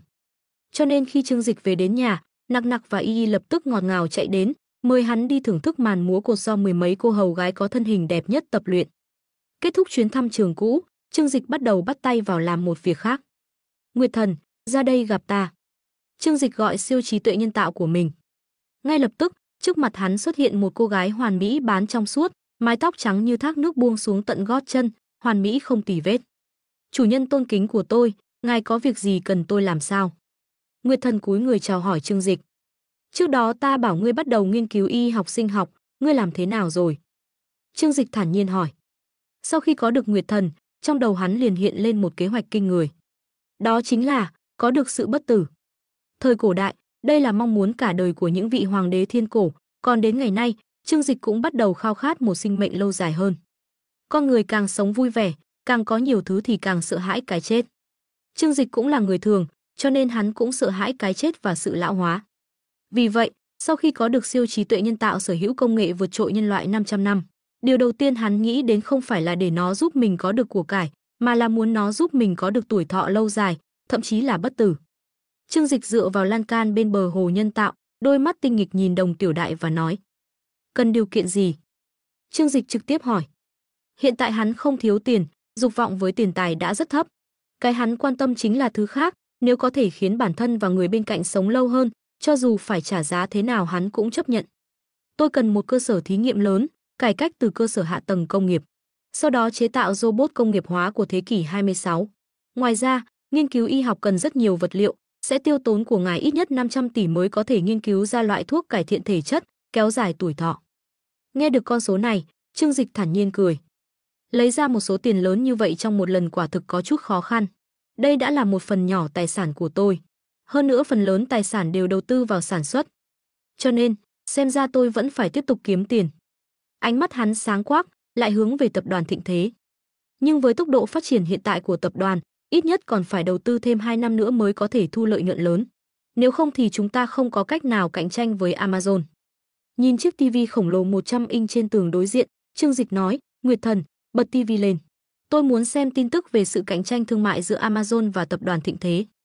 Toàn bộ căn nhà đều được trang bị hệ thống thông minh, Nguyệt Thần hoàn toàn nắm giữ mọi thứ bị ảnh hưởng bởi mạng lưới trong trang viên Hemingway.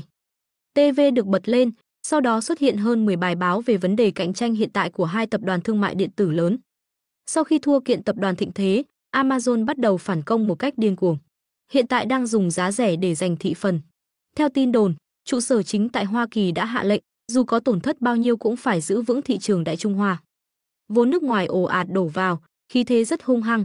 Liệu tập đoàn Thịnh Thế có thể chịu được áp lực lần này? Nhà bình luận chuyên mục tài chính nổi tiếng Ngô Đại Ba cho rằng, nếu đánh lâu dài, tập đoàn Thịnh Thế chắc chắn sẽ bị nhấn chìm trong biển vốn của Amazon. Nhìn những bài báo thương mại gần đây về sự hung hăng của Amazon, phần lớn mọi người vẫn không lạc quan về tập đoàn Thịnh Thế. Thật sự là không có biện pháp, cho dù lần trước thắng kiện, nhưng áp lực về vốn vẫn như núi. Trương Dịch mỉm cười thở dài, nhưng trên mặt lại không hề hoảng hốt. Nguyệt Thần nói, tình hình hiện tại vẫn coi như ổn định, tập đoàn Thịnh Thế dưới sự điều hành của Tô Minh Ngọc và Dương Kỳ vẫn luôn phát triển ổn định. Cộng thêm có chính phủ đứng sau ủng hộ nên sẽ không giống như bọn họ nói đâu. Lời nói của cô đột nhiên xoay chuyển, nhưng nếu muốn đấu ngang tài ngang sức với Amazon ở trong nước, ước chừng cần phải vận hành thêm 5 năm. Về phần muốn thay thế hoàn toàn vị trí của Amazon, nhìn từ cục diện hiện nay, trong thời gian ngắn gần như là không thể. Nguyệt Thần nói rất thẳng thắn, mà dữ liệu của cô đều là dữ liệu lớn thông qua lấy được Internet, cực kỳ chính xác. Trương Dịch gật đầu, sau đó đứng dậy khỏi ghế sofa, đi tới cửa sổ sát đất nhìn ra hồ bơi màu xanh bên ngoài. Điều này tôi đã sớm hiểu rõ, Dù sao thì bọn họ cũng đã chiếm lĩnh thị trường trước, cho dù là mô hình vận hành hay là lượng vốn đều tiên tiến hơn tập đoàn Thịnh Thế. Cho dù là dựa vào một số thủ đoạn của tôi để cho tập đoàn Thịnh Thế có thể vươn lên trong khe hẹp mà bọn họ chưa phát hiện ra, nhưng bọn họ cũng không phải kẻ ngốc. Muốn tiêu diệt triệt để Amazon, dùng thủ đoạn thông thường chắc chắn là không làm được. Trong mắt hắn lóe lên một tia sáng sắc bén, mỉm cười nheo mắt lại. Nhưng, ai nói tôi nhất định phải dùng thủ đoạn thông thường? Có siêu trí tuệ nhân tạo Nguyệt Thần trong tay, Trương Dịch nóng lòng muốn cô thể hiện công nghệ tương lai 500 năm sau. Mà điều kiện tiên quyết để làm như vậy chính là lượng lớn tài chính. Cho nên hiện tại, hắn cần phải dùng thủ đoạn nhanh nhất để tiêu diệt đối thủ cạnh tranh, chỉ có như vậy mới có thể có đủ tiền. Một ngày chưa loại bỏ được Amazon thì tập đoàn Thịnh Thế của hắn một ngày không thể thực hiện lợi nhuận quy mô lớn, thậm chí còn cần phải tiến hành cuộc chiến tiêu hao tiền bạc. Mà thời gian, hắn không muốn chờ đợi. Nguyệt Thần, kỹ thuật của cô đến từ 500 năm sau, vậy thì mạng lưới ở giai đoạn hiện tại của thế giới này, đối với cô mà nói có phải sơ sài như mạng nhện không? Trương Dịch hỏi Nguyệt Thần. Nguyệt Thần thành thật đáp, vâng, chủ nhân, hiện tại vẫn là thời kỳ đầu của Internet, công nghệ mạng còn thô sơ giống như đồ đá mà người nguyên thủy sử dụng. Chỉ cần ngài cần, tôi có thể xâm nhập vào mạng lưới của bất kỳ khu vực nào trên thế giới. Hai chữ bất kỳ được cô nhấn mạnh hơn một chút. Tốt lắm, khóe miệng Trương Dịch hơi nhếch lên, cô hãy kiểm tra tất cả thông tin mạng của Amazon cho tôi, xem thử bọn họ có bao nhiêu mánh khóe. Sau khi bước vào giai đoạn thứ hai của hệ thống, thuộc tính của Trương Dịch không có bất kỳ sự tăng lên nào, cũng không có phần thưởng kỹ năng đặc biệt nào khác. Thứ mà nó mang đến cho hắn chỉ là một trí tuệ nhân tạo siêu việt đến từ tương lai, sống dựa vào dòng điện sinh học của hắn, ký sinh trong suy nghĩ của hắn. Trước đây Trương Dịch có phần thanh tâm quả dục, bởi vậy cũng không nghĩ đến việc phát triển năng lực của Nguyệt Thần. Nhưng hiện tại, hắn đã có một mục tiêu, đó chính là muốn xem thử, nếu như bản thân dốc hết toàn lực để làm, rốt cuộc có thể đi đến bước nào. Quả nhiên, nhân sinh mới là trò chơi thú vị nhất. Bây giờ là thời điểm kiếm tiền rồi, vậy thì phải đá bay hòn đá cản đường lớn nhất của chúng ta đi. Trương Dịch cười tủm tỉm nói. Trời mới biết lúc sáng lập Taobao, Amazon đã tạo ra áp lực lớn đến nhường nào đối với bọn họ. Nếu không phải nhờ sự tự đại của Wilson đã cho bọn họ cơ hội, có lẽ dự án Taobao này còn chưa bắt đầu đã chết yểu từ trong trứng nước rồi. Cho dù hiện tại Taobao đã có quy mô nhất định, cũng nhận được sự ủng hộ của chính phủ. Nhưng Amazon là tập đoàn thương mại điện tử lớn nhất thế giới, nền tảng bén rễ ở nước bản địa mười mấy năm cũng không thể xem thường. Muốn dùng thủ đoạn thương mại để hoàn toàn lật đổ một siêu tập đoàn như vậy, căn bản là chuyện viển vông. Vậy thì, phải dùng một số thủ đoạn đặc biệt hơn để làm. Trên thế giới này chưa bao giờ có chuyện gì là đen trắng rõ ràng, phần lớn đều là những kẻ lén lút hoạt động ở vùng xám xịt giữa hai đầu. Trương Dịch mỉm cười nói với Nguyệt Thần, Amazon là một doanh nghiệp có nguồn gốc từ Mỹ, nhưng lại kinh doanh trên toàn thế giới. Cô nói xem trên người nó có bao nhiêu bí mật không thể tiết lộ. Nguyệt Thần không có cảm xúc của riêng mình, cô ấy chỉ tuân theo mệnh lệnh của Trương Dịch để làm việc. Xin ngài đợi một lát, chủ nhân của tôi, cho tôi 10 phút, tôi sẽ xâm nhập vào tất cả các máy chủ của Amazon trên toàn thế giới, sau đó sẽ đưa ra câu trả lời mà ngài muốn. 10 phút, cho dù là mạng lưới của nơi bí mật nhất thế giới cũng có thể bị cô dễ dàng xâm nhập. Đây là công nghệ vượt thời đại, tất cả công nghệ mạng hiện nay trong mắt cô đều thô sơ và lạc hậu, căn bản không chịu nổi một đòn. Trương Dịch yên lặng chờ đợi. 10 phút sau, Nguyệt Thần đã hoàn thành việc tìm kiếm của mình. Những bức tường lửa và hệ thống chống hack hàng đầu thế giới hiện nay trong mắt cô đều đầy rẫy lỗ hổng, và cô cũng trở về với thành quả của mình. Chủ nhân, đây là tất cả tài liệu ngài cần, mời xem. Nguyệt Thần khẽ vung tay, trước mắt Trương Dịch hiện ra một lượng dữ liệu khổng lồ. Những email được mã hóa điện tử, những bản hợp đồng tuyệt mật đều hiện ra trước mắt anh. Trương Dịch cầm một ly nước trái cây trên tay, nhanh chóng lướt qua những tài liệu này, sau đó khóe miệng hiện lên nụ cười sâu xa. Có những thứ này, tôi có thể khiến Amazon biến mất hoàn toàn khỏi Trung Quốc. Sáng sớm hôm sau, Trương Dịch sắp xếp tất cả tài liệu trong tay, bỏ vào một chiếc USB được mã hóa, bảo Lưu Tử Hào lái xe đưa hắn đến tòa nhà văn phòng chính phủ thành phố Thiên Hải. Trước đó hắn đã chào hỏi bí thư Viên Chí Quốc rồi. Bây giờ hắn là người nổi tiếng trong mắt Viên Chí Quốc, là hy vọng giúp thành phố Thiên Hải vươn lên thành một siêu đô thị, vì vậy khi biết Trương Dịch muốn đến, Viên Chí Quốc vẫn khá nhiệt tình. Viên Chí Quốc tiếp kiến Trương Dịch trong phòng khách. Ha ha ha, Tiểu Trương, lâu rồi không gặp, lần này lại tìm tôi có chuyện gì vậy? Trương Dịch khẽ mỉm cười, lấy ra một hộp trà Long Tĩnh Minh Tiền đặt lên bàn. Tìm ngài đương nhiên là có chuyện rất quan trọng. Đây là một chút đặc sản quê nhà, mời ngài nếm thử. Viên Chí Quốc nhìn thấy cái hộp, nhìn Trương Dịch một cách đầy ẩn ý. Tuy nhiên, sau khi mở ra và phát hiện là trà, khuôn mặt ông mới nở nụ cười. Đặc sản quê hương cậu quả là không tầm thường. Viên Chí Quốc nói với Trương Dịch một cách đầy ẩn ý. Trương Dịch mỉm cười, đều là người khác tặng tôi, bình thường tôi uống rượu nhiều hơn uống trà, cho nên vẫn là tặng cho người sành sỏi thưởng thức thì hơn. Viên Chí Quốc cũng không nói gì, thứ này vốn là vô giá, trên thị trường căn bản không mua được, cho nên rất khó định giá trị của nó. Tốt lắm, hôm nay chúng ta vừa uống trà, vừa nói chuyện. Trương Dịch không đợi Viên Chí Quốc ra tay, tự mình đi lấy ấm trà. Lần trước đến là thư ký Trần Du pha trà bưng đến, nhưng lần này Trương Dịch muốn tự mình pha. Bởi vì trong hệ thống kỹ năng của hắn vừa đúng lúc có trà nghệ. Viên Chí Quốc lần đầu tiên nhìn thấy Trương Dịch pha trà, lúc đầu trên mặt ông mang theo nụ cười, muốn xem thử chàng trai trẻ tuổi này làm thế nào. Thế nhưng khi Trương Dịch thật sự cầm lấy bộ đồ trà, bắt đầu nghiêm túc pha trà, trong mắt Viên Chí Quốc lộ ra vẻ nghiêm túc. Động tác của Trương Dịch vô cùng tự nhiên lưu loát, không hề có một chút dừng lại nào. Cho dù là động tác cầm lấy bộ đồ trà, hay là động tác lấy trà từ trong hộp trà đều cực kỳ chuyên nghiệp, thậm chí còn mang đến cho người ta cảm giác như đạo pháp tự nhiên. Viên Chí Quốc khẽ gật đầu, trong lòng nói, không ngờ cậu nhóc này lại là người trong nghề. Một ấm trà từ từ được pha, Trương Dịch đổ 2 lần nước đầu đi, sau đó để lại nước trà lần thứ 3, rót cho Viên Chí Quốc một chén. Viên Chí Quốc cảm thán nói, lợi hại, hôm nay tôi coi như được mở rộng tầm mắt. Không ngờ cậu tuổi còn trẻ như vậy, vậy mà đối với trà nghệ lại tinh thông như thế. Ông đưa tay bưng chén trà lên. Tục ngữ nói hay, 1 nước rửa trôi, 2 nước trà ngon, 3 nước 4 nước mới là tinh hoa, điểm này cậu nắm bắt rất có chừng mực.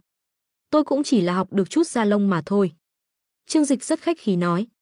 Viên Chí Quốc uống một ngụm, hương thơm của trà lan tỏa thẳng lên, khiến tâm hồn ông an tĩnh, nhịn không được nhắm mắt lại, từ từ thưởng thức một lúc lâu.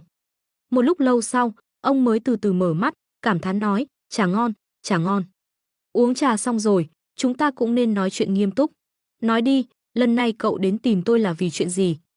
Viên Chí Quốc ung dung ngồi trên ghế sofa, ánh mắt uy nghiêm nói.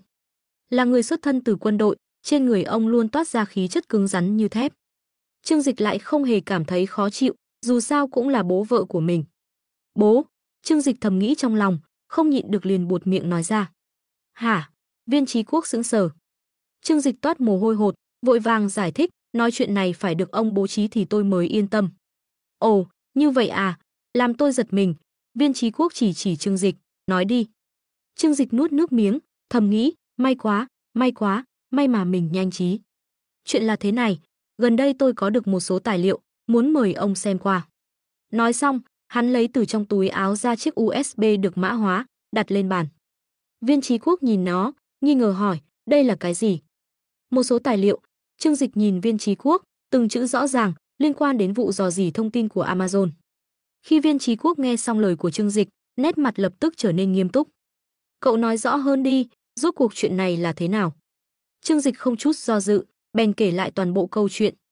15 năm trước, Amazon tiến vào thị trường nước ta.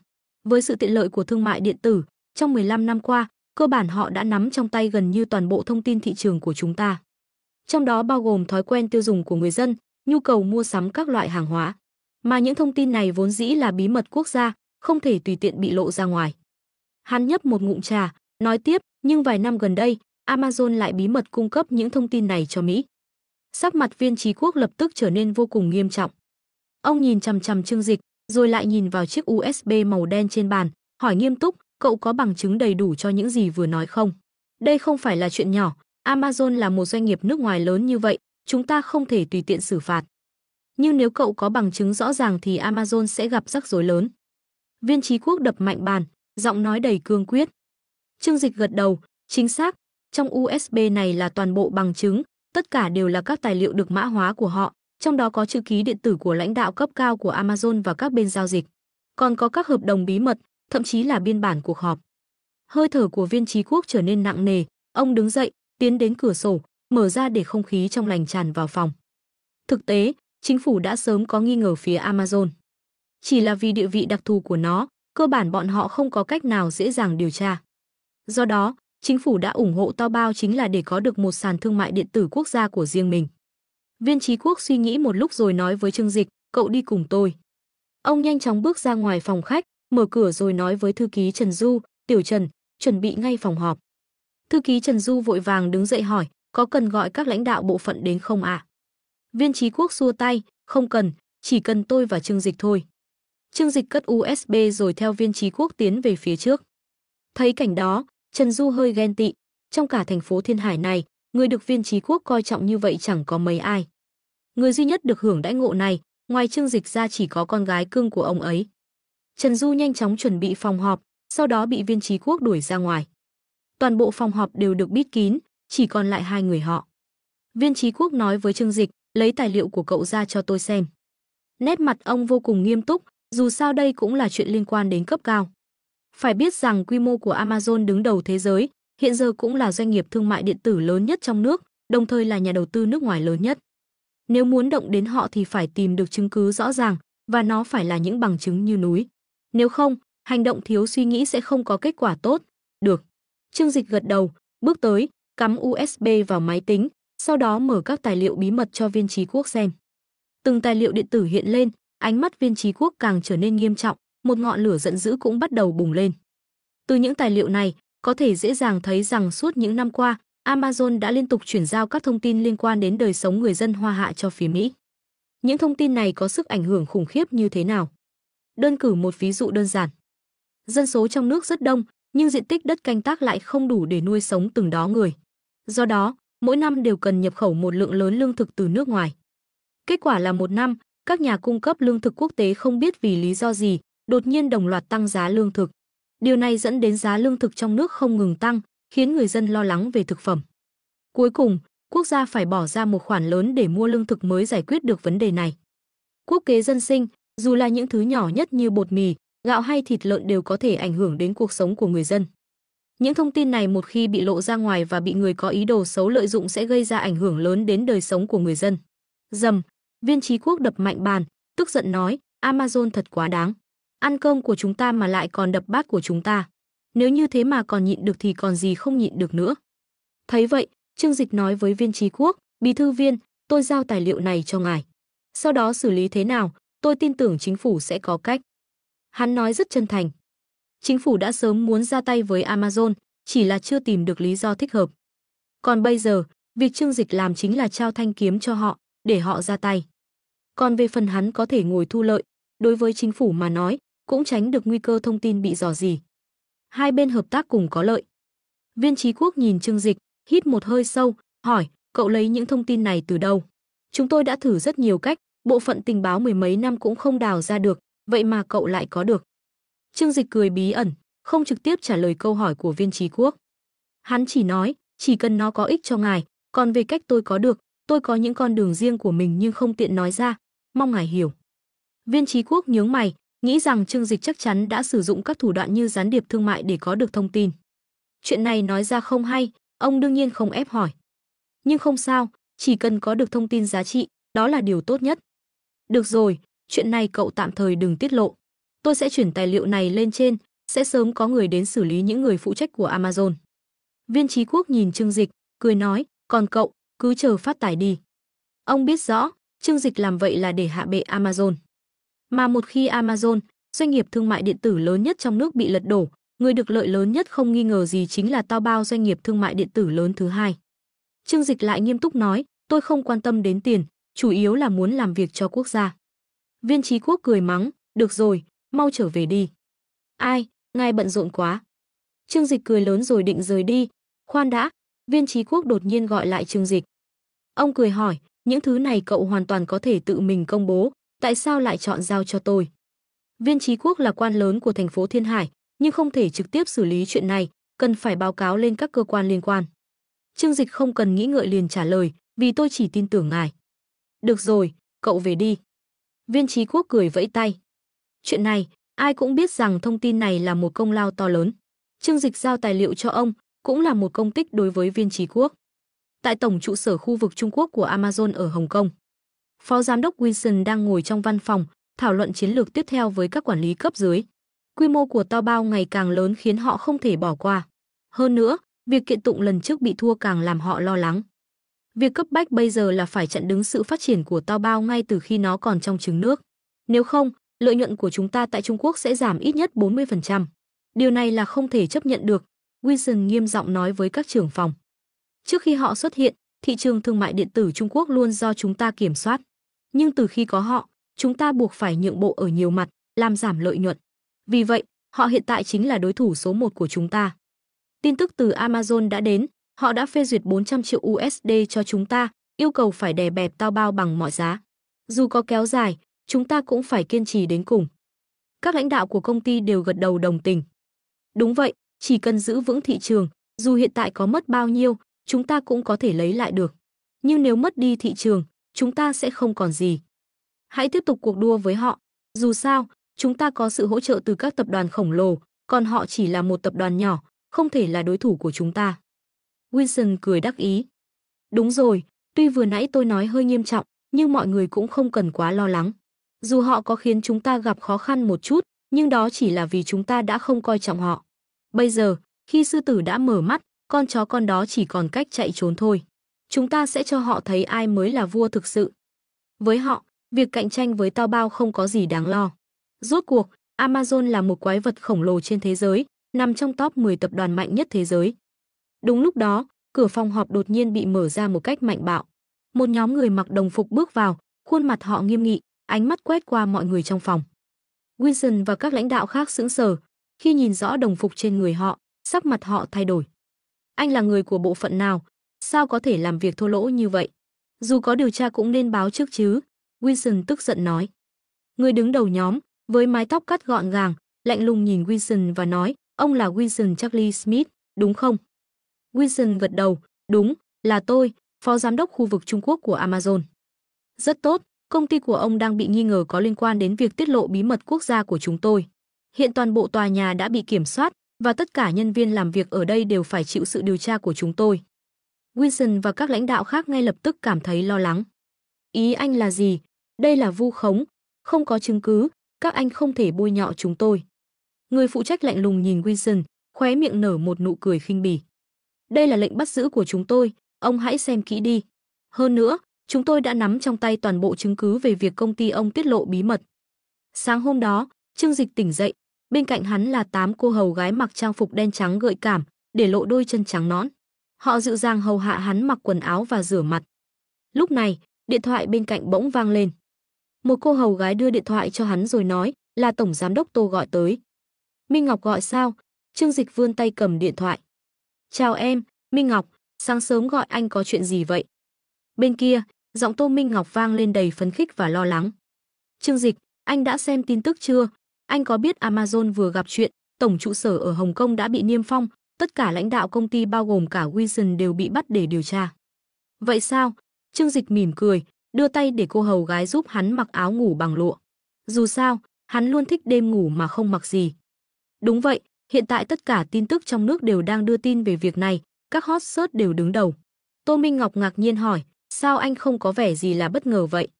Trương Dịch đứng lên, cô hầu gái quỳ trước mặt hắn, giúp hắn cài cúc áo ngủ. Nhìn thấy cơ thể hắn, mặt cô đỏ ửng, sáng sớm mà đã khiến người ta nóng bừng. Trương Dịch mỉm cười và nói với Tô Minh Ngọc, có gì đâu mà ngạc nhiên, mọi thứ đều nằm trong dự đoán. Tô Minh Ngọc im lặng một lúc lâu, sau khi lấy lại bình tĩnh, cô nói, Trương Dịch, đây là anh làm đúng không? Đúng vậy, anh, ôi chao, anh làm thế này rồi chúng em còn gì để làm nữa? Tô Minh Ngọc vừa kinh ngạc vừa cảm kích. Cô không khỏi cảm thấy Trương Dịch là người quá xuất sắc, đến mức khiến cả Amazon cũng phải ngã gục. Em là người phụ nữ của anh, sao anh lại để em vất vả được? Tất nhiên là phải ra tay giúp em dẹp sạch chướng ngại trên đường, Trương Dịch cười nói. Lần này, Amazon bị điều tra, chắc chắn sẽ gặp khó khăn lớn. Đây là cơ hội ngàn năm có một cho chúng ta, Tô Minh Ngọc hưng phấn nói. Đôi mắt cô lấp lánh ánh dã tâm, nếu chúng ta có thể thay thế Amazon, tập đoàn Thịnh Thế sẽ có cơ hội trở thành tập đoàn lớn nhất trong nước. Trương Dịch hít một hơi, vuốt ve mái tóc của cô hầu gái trước mặt. Không phải có cơ hội, mà là chắc chắn. Amazon lần này toi chắc rồi, không có khả năng sống lại. Thật sao? Tô Minh Ngọc không thể tin nổi. Chắc chắn là như vậy, em không cần lo lắng, Amazon đã kết thúc rồi. Việc của em và Dương Kỳ bây giờ là nhanh chóng chiếm lĩnh thị trường mà họ để lại. Đừng để ai khác nắm được cơ hội, hãy hành động trước khi họ kịp phản ứng. Giọng Trương Dịch đầy quyết đoán, như thể mọi thứ đều nằm trong tầm kiểm soát. Điều này khiến Tô Minh Ngọc cảm thấy vô cùng an tâm, trong lòng càng thêm ngưỡng mộ hắn. Vâng, em hiểu rồi, nhưng mà, Trương Dịch, anh sao vậy? Sao cứ hít thở liên tục, có phải không khỏe không? Không sao đâu, anh chỉ đang ăn que cay thôi. Vậy anh ăn ít thôi, cay quá dễ bị đau bụng lắm. Amazon chính thức bị khởi tố điều tra, chỉ chưa đầy 1 tháng sau cuộc điều tra chống độc quyền lần trước. Lần này, tội danh mà Amazon bị cáo buộc còn nghiêm trọng hơn nhiều, tiết lộ thông tin mật của quốc gia. Khi tin tức lan truyền, cả nước rúng động dữ dội. Thực tế, từ lâu trong dân gian đã có nhiều người nghi ngờ rằng Amazon lợi dụng vị trí độc tôn của mình trong ngành để thu thập lượng lớn thông tin dân sinh và thực hiện giao dịch. Lần này, khi sự thật bị phơi bày, toàn dân đều phẫn nộ. Ăn cơm của chúng ta mà lại đập bát của chúng ta, đáng chết, cần phải kéo ra bắn chết. Quá đáng thật, mười mấy năm nay, chúng đã kiếm không biết bao nhiêu tiền trên đất của chúng ta. Vậy mà còn tiết lộ thông tin tiêu dùng của chúng ta ra ngoài, đúng là tử tội. May mà giờ chúng ta đã có doanh nghiệp thương mại điện tử quốc dân của riêng mình. Nếu không, không biết phải làm sao đối phó với con quái vật đáng sợ như Amazon. Người đứng đầu Amazon nhất định phải bị xử lý nghiêm khắc, đuổi cái doanh nghiệp nước ngoài đáng ghét này ra khỏi đất nước. Sự phẫn nộ của nhân dân bùng nổ, hầu như ai cũng thể hiện lòng trung thành tuyệt đối với đất nước của mình. Đặc biệt khi nghĩ đến việc mình bỏ tiền cho người khác tiêu, mà còn bị họ đối xử như thế, cảm giác phẫn nộ càng trở nên dữ dội. Rất nhanh, nhiều chi nhánh của Amazon trên toàn quốc bị người dân liên hợp biểu tình phản đối. Tuy nhiên, về phần sàn thương mại điện tử, người dân lại không có cơ hội để đánh giá thấp, bởi vì các cơ quan chức năng đã đóng cửa trang web của họ ngay lập tức, không cho phép họ tiếp tục bất kỳ hoạt động kinh doanh nào, tránh việc họ thu thập thông tin tiêu dùng của nhân dân. Từng là ông lớn thương mại điện tử không đối thủ tại Hoa Hạ, chỉ sau một đêm Amazon đã biến mất hoàn toàn, không thể mở lại bất kỳ trang web nào của mình. Không chỉ ở trong nước, sự kiện này còn gây chấn động toàn thế giới, các phương tiện truyền thông quốc tế cũng nhanh chóng đưa tin. Tại tổng hành dinh của Amazon ở Mỹ, ngay lập tức, Tổng giám đốc Ross lên tiếng chỉ trích, yêu cầu chính phủ Hoa Hạ giải thích. Nhiều phương tiện truyền thông phương Tây vốn dĩ luôn nhắm vào Hoa Hạ cũng nhân cơ hội này để bắt đầu tung tin đồn thất thiệt.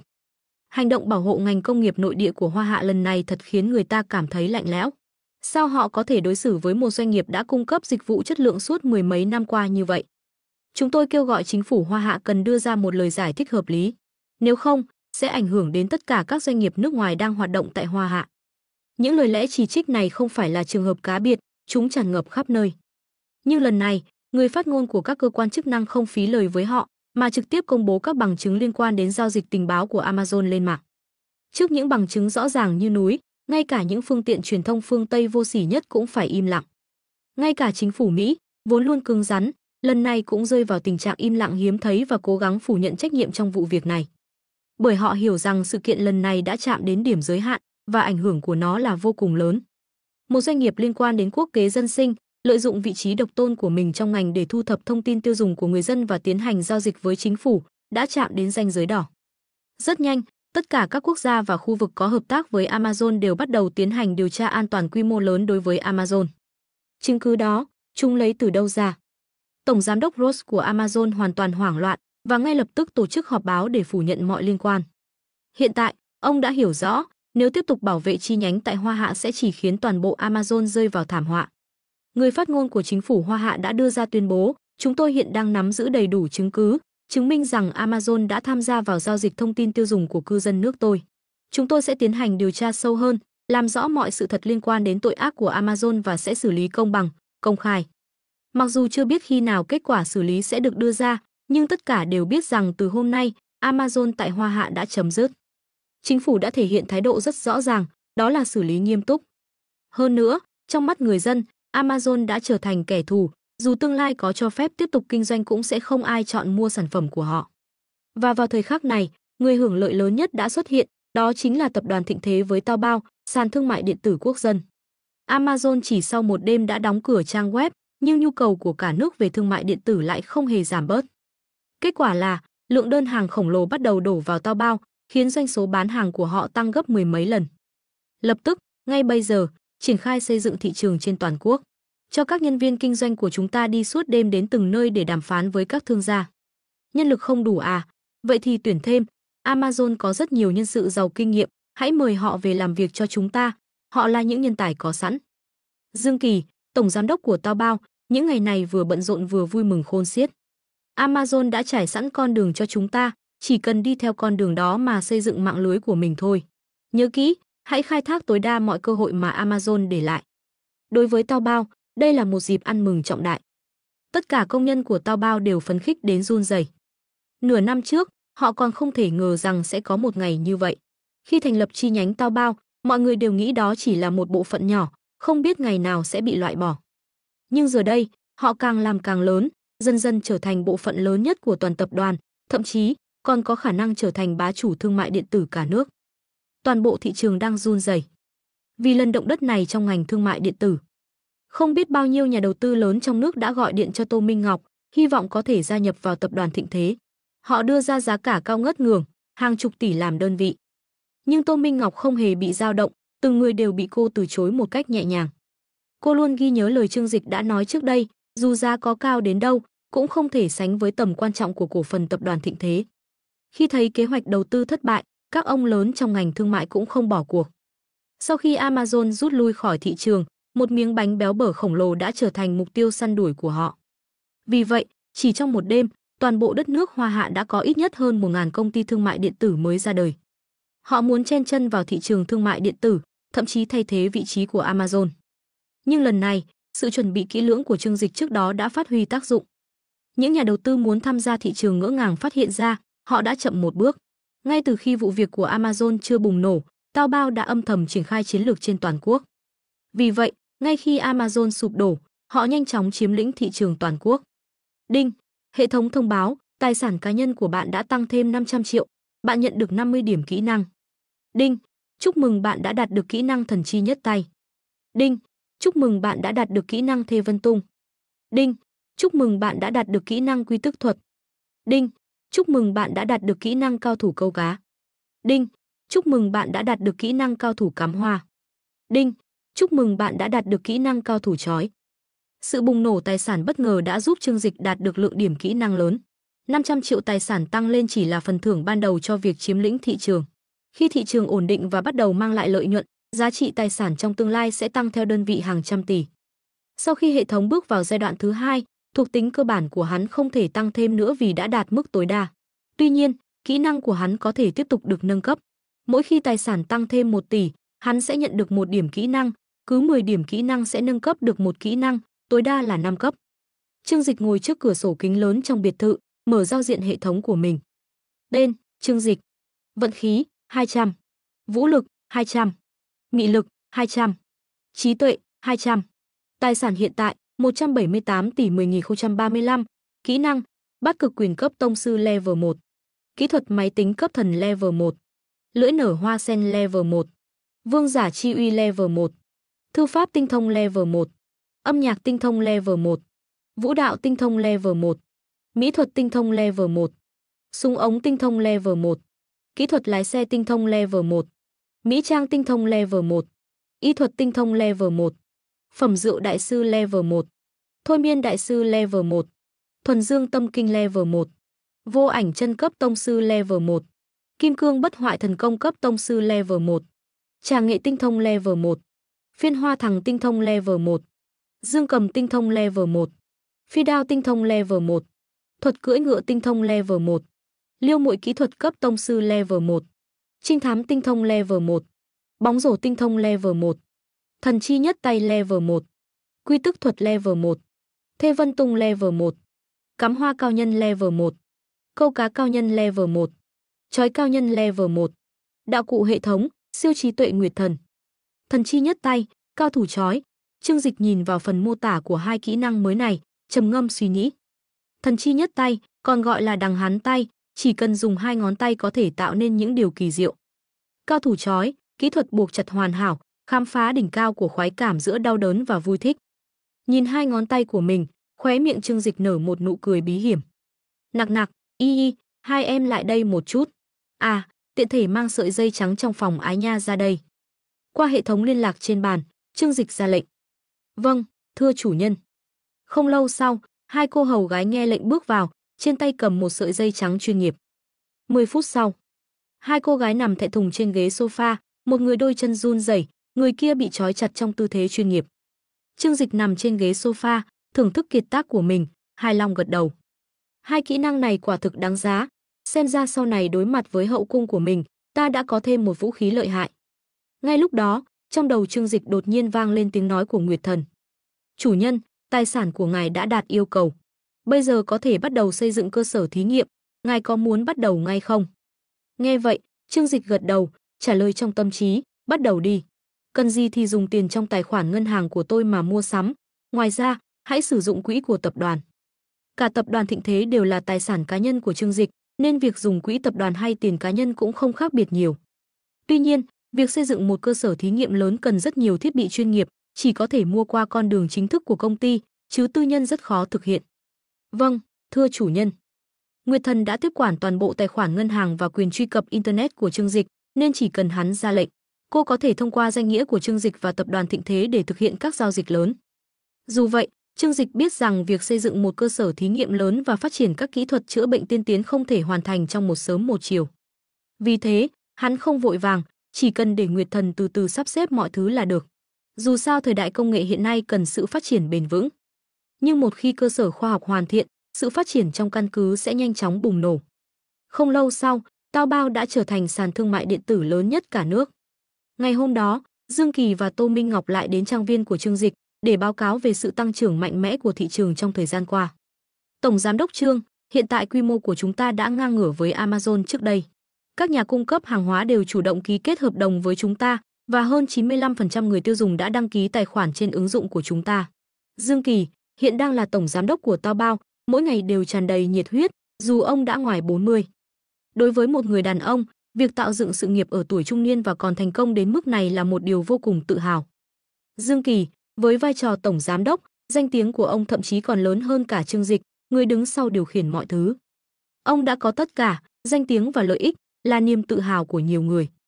Trong lòng ông, sự biết ơn đối với Trương Dịch không thể diễn tả bằng lời, và sự trung thành của ông dành cho Trương Dịch là tuyệt đối. Chúng ta đã đầu tư rất nhiều tiền, bây giờ cuối cùng cũng có thể thu lợi nhuận rồi.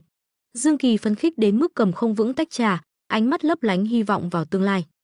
Những gì Amazon từng có, chúng ta đều có thể lấy lại. Trong vòng 1 năm nữa, ngài sẽ trở thành người giàu nhất cả nước. Nghe câu nói này, nội tâm Trương Dịch hơi chấn động. Hắn xoay xoay tách trà trong tay, mỉm cười hỏi, anh định làm thế nào? Tất nhiên là sẽ tăng cường phúc lợi cho khách hàng và tăng phí dịch vụ cho nhà cung cấp, Dương Kỳ trả lời ngay lập tức. Khi mới bắt đầu, chúng ta đã lỗ vốn để chiếm lĩnh thị trường, giờ khi đã nắm trong tay tài nguyên, chúng ta cần bù đắp tổn thất và bắt đầu thu lợi nhuận. Mọi sàn thương mại điện tử đều làm như vậy. Tô Minh Ngọc, với sự nhạy bén, nhận thấy biểu cảm không hài lòng của Trương Dịch. Cô mỉm cười nhìn hắn, hỏi, Trương Dịch, tập đoàn Thịnh Thế sắp kiếm được rất nhiều tiền, chẳng lẽ anh không vui sao? Trương Dịch mỉm cười, ánh mắt đảo qua hai người, rồi chậm rãi lắc đầu. Kiếm tiền thì anh tất nhiên rất vui, nhưng cách kiếm tiền này, anh lại không thích. Dương Kỳ là một người quản lý doanh nghiệp vô cùng tận tâm và xuất sắc. Nhờ có ông, Trương Dịch và Tô Minh Ngọc có thể yên tâm dành thời gian suy nghĩ về các chiến lược lớn. Trên thị trường thương mại điện tử, việc xử lý từng chi tiết nhỏ đòi hỏi sự chuyên môn cao, mà cả Trương Dịch và Tô Minh Ngọc đều không có nhiều kinh nghiệm trong lĩnh vực này. Dù Taobao vẫn do Trương Dịch nắm giữ tổng thể, nhưng người đóng góp và thực hiện các chi tiết cụ thể chính là Dương Kỳ.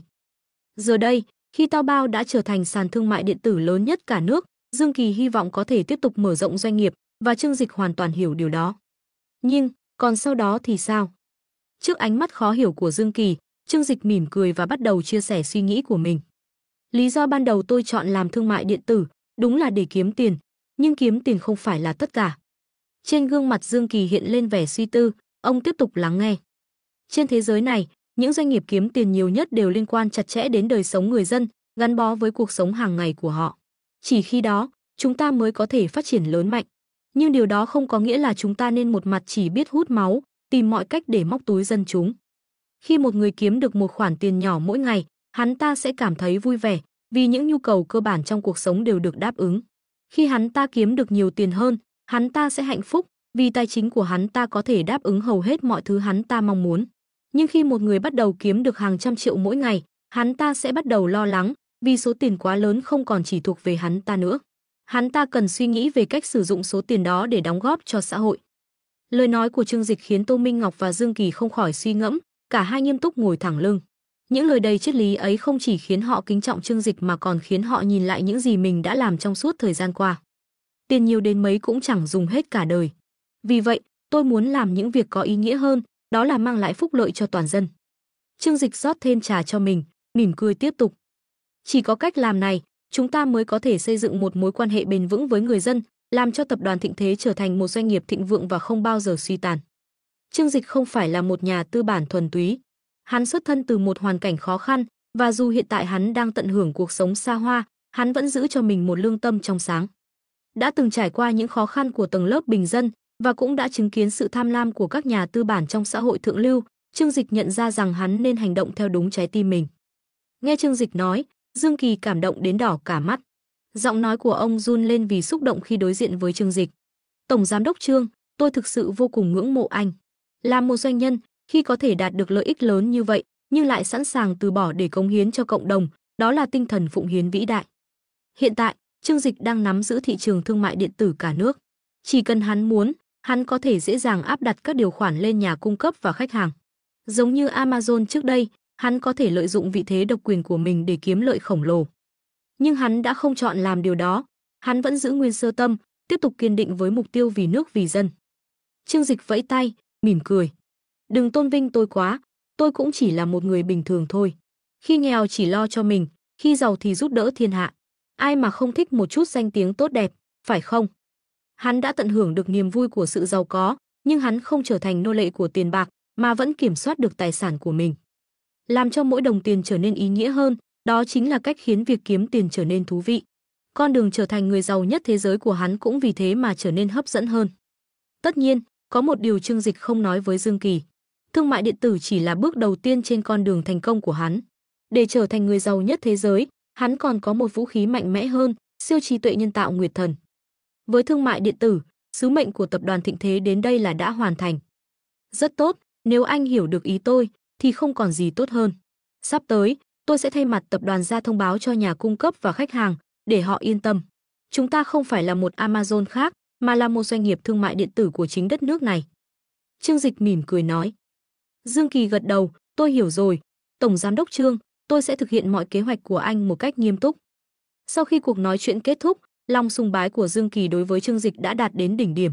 Một người vừa có tài năng vĩ đại, vừa có tấm lòng yêu nước yêu dân như Trương Dịch, thực sự có thể gọi là hoàn hảo. Trong suốt bao nhiêu năm lăn lộn trong giới kinh doanh, Dương Kỳ đã gặp không ít đại gia, nhưng hầu hết đều ích kỷ, rất ít người sẵn sàng hy sinh tài sản của mình để cống hiến cho nhân dân. Điều đó càng làm nổi bật sự vĩ đại của Trương Dịch. Sau khi Dương Kỳ rời đi, Trương Dịch quay lại nhìn Tô Minh Ngọc, cô bạn gái tuyệt vời nhất mà hắn có thể có. Hắn nhẹ nhàng kéo cô vào lòng. Minh Ngọc, em có ủng hộ ý tưởng của anh không? Hắn mỉm cười hỏi. Tô Minh Ngọc đầy cảm xúc, tay vuốt nhẹ lên gương mặt Trương Dịch, khâm phục nói, anh làm những việc mà em không bao giờ dám nghĩ đến. Trương Dịch, anh thật sự vĩ đại. Thật ra, cũng chẳng có gì đặc biệt đâu, anh không nghĩ rằng mình làm được điều gì quá lớn lao.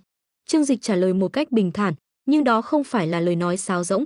Đối với hắn bây giờ, tiền bạc không còn quá quan trọng. Người bình thường có thể cứu giúp một con mèo hoang đang hấp hối, còn Trương Dịch cũng có lòng trắc ẩn của riêng mình. Chỉ khác là đứng ở vị trí khác nhau, việc hắn làm sẽ khác đi rất nhiều. Người bình thường chỉ có thể cứu một con mèo hoang, còn Trương Dịch chỉ cần một mệnh lệnh của hắn, có thể giúp hàng triệu nhà kinh doanh thương mại điện tử kiếm được nhiều tiền hơn, giúp hàng triệu người tiêu dùng tiết kiệm được khoản chi tiêu hàng ngày. Tuy nhiên, người khác có thể không để tâm đến việc cứu một con mèo hoang, nhưng họ sẽ ca tụng Trương Dịch là người vĩ đại. Minh Ngọc, sắp tới em phải giúp anh một việc nữa. Trương Dịch ôm Tô Minh Ngọc, mỉm cười nói. Chuyện gì vậy anh? Tô Minh Ngọc tò mò hỏi. Anh đã chọn được một mảnh đất ở Đại Hạ Loan, nó sắp được đem ra đấu giá. Em hãy dùng danh nghĩa tập đoàn để mua nó. Ngoài ra, hãy đăng ký thành lập một công ty chuyên về công nghệ sinh học. Anh đã nghĩ ra cái tên rồi, sẽ gọi là Công ty Sinh học và Công nghệ Dịch Hằng. Đây sẽ là một doanh nghiệp do anh tự mình quản lý. Hiện tại, Nguyệt Thần chỉ là một tồn tại vô hình. Dù có thể tồn tại trên mạng, nhưng không thể tạo ra bất kỳ sản phẩm công nghệ vượt thời đại nào. Điều này khiến Trương Dịch không thể chấp nhận, hắn khao khát nhìn thấy tương lai mà Nguyệt Thần có thể định hình. Vì thế, hắn muốn xây dựng một cơ sở công nghiệp vượt thời đại. Nguyệt Thần đã tìm kiếm khắp nơi trên mạng để tìm vị trí phù hợp cho cơ sở này và cuối cùng chọn khu vực Đại Hạ Loan, phía đông thành phố Thiên Hải. Nơi này từng là một nhà máy thép quốc doanh lớn, nhưng sau khi đóng cửa, nó đã bị bỏ hoang suốt mười mấy năm. Vì vị trí địa lý hẻo lánh, phía đông giáp biển, xung quanh nhiều đá ngầm và xa trung tâm thành phố nên nơi này lâu nay không ai để ý. Tháng 10 năm ngoái, Bộ Đất đai công bố kế hoạch bán khu đất này, bao gồm cả nhà xưởng bỏ hoang. Vì Trương Dịch muốn xây dựng một cơ sở công nghiệp và cần sự bảo mật nhất định, nên Đại Hạ Loan là địa điểm lý tưởng. Trương Dịch quyết định nhờ Tô Minh Ngọc đứng ra mua lại khu đất này. Tô Minh Ngọc ngạc nhiên nhìn Trương Dịch, không hiểu tại sao hắn lại quan tâm đến khu đất này. Tập đoàn Thịnh Thế cũng có bộ phận bất động sản và kế hoạch đấu thầu khu đất Đại Hạ Loan từng được đặt trên bàn của cô. Trương Dịch, anh định mua khu đất này để mở công ty sinh học trị liệu à? Sao? Cô nhìn Trương Dịch đầy băn khoăn, không hiểu sao hai việc này lại liên quan đến nhau. Trương Dịch cười bí ẩn, hai việc có chút liên quan, nhưng tạm thời không lớn. Chỉ là vì sau này cần dùng, nên em cứ làm theo yêu cầu của anh. Thế nào, có khó khăn gì không? Tô Minh Ngọc lắc đầu, mỉm cười tự tin, vòng tay ôm lấy cổ Trương Dịch. Việc anh nhờ em làm, không có khó khăn nào hết. Anh muốn gì, em sẽ giúp anh đạt được. Nhìn bạn gái xinh đẹp của mình, Trương Dịch mỉm cười, rồi bất ngờ xoay người đè cô xuống ghế sofa. Em giỏi thật đấy, A Ngọc. Trong khi cơn bão Amazon vẫn tiếp tục, đó là vấn đề ở cấp cao, còn trong dân gian, thị trường Amazon đã hoàn toàn bị khóa chặt, trang web bị đóng cửa. Ai cũng biết, sau sự kiện lần này, Amazon tại Hoa Hạ đã hoàn toàn sụp đổ. Đây không chỉ là vấn đề thương mại, mà còn liên quan đến việc tiết lộ bí mật quốc gia, không thể dung thứ. Do đó, Taobao và các công ty thương mại điện tử trong nước đã nhanh chóng tận dụng cơ hội này để trỗi dậy. Là công ty thương mại điện tử lớn nhất trong nước, Taobao nhanh chóng chiếm lĩnh phần lớn thị trường trong nước. Một số công ty thương mại điện tử nhỏ khác cũng mọc lên như nấm sau mưa, bắt đầu chiến tranh tiền bạc, cố gắng chiếm một phần miếng bánh từ cơn sốt này. Tuy nhiên, Taobao lại tỏ ra vô cùng bình tĩnh. Dưới sự chỉ đạo của Trương Dịch, Dương Kỳ không sử dụng bất kỳ thủ đoạn ti tiện nào để chèn ép các đối thủ cạnh tranh. Taobao chỉ đơn giản dùng sức mạnh để hoàn toàn áp đảo họ. Với thị trường lớn hơn và tài chính dồi dào hơn, các công ty thương mại điện tử nhỏ hoàn toàn không thể cạnh tranh với Taobao. Taobao đã trỗi dậy ngay cả khi thị trường bị Amazon thống trị, đó là một kỳ tích. Nhưng không phải ai cũng là Trương Dịch, không phải ai cũng có thể tạo ra kỳ tích. Trương Dịch tự tin rằng không ai trong nước có thể lung lay vị thế của Taobao, bởi hắn đã sử dụng một con bài bí mật, siêu trí tuệ nhân tạo Nguyệt Thần. Ngành thương mại điện tử thế giới đã bị Amazon thống trị từ lâu, không có đối thủ cạnh tranh, nên họ phát triển rất chậm. Vì thế, ngay cả công cụ sắc bén như dữ liệu lớn cũng chưa được nghiên cứu phát triển. Nhận ra cơ hội này, Trương Dịch đã sớm chuẩn bị và đưa Nguyệt Thần vào sử dụng. Với tốc độ xử lý dữ liệu nhanh nhất thế giới của siêu máy tính cấp 10 mũ 12 lần, Nguyệt Thần có thể hoàn thành phân tích dữ liệu người tiêu dùng trên toàn cầu ngay lập tức, từ đó đề xuất sản phẩm phù hợp nhất với nhu cầu của họ. Nhờ đó, về trải nghiệm người dùng, Taobao mang lại cho khách hàng cảm giác thoải mái chưa từng có. Công nghệ này dẫn đầu toàn cầu, ngay cả Mỹ, quốc gia có nền khoa học kỹ thuật tiên tiến nhất, cũng chưa đạt đến trình độ này. Vì thế, dù nhiều nhà đầu tư đổ số tiền lớn vào thị trường thương mại điện tử, Taobao vẫn vững vàng, không chịu bất kỳ ảnh hưởng nào. Các công ty khác làm thương mại điện tử thực chất chỉ là thêm một ứng dụng vào hệ thống bán hàng truyền thống. Họ hoàn toàn thiếu dịch vụ đề xuất thông minh.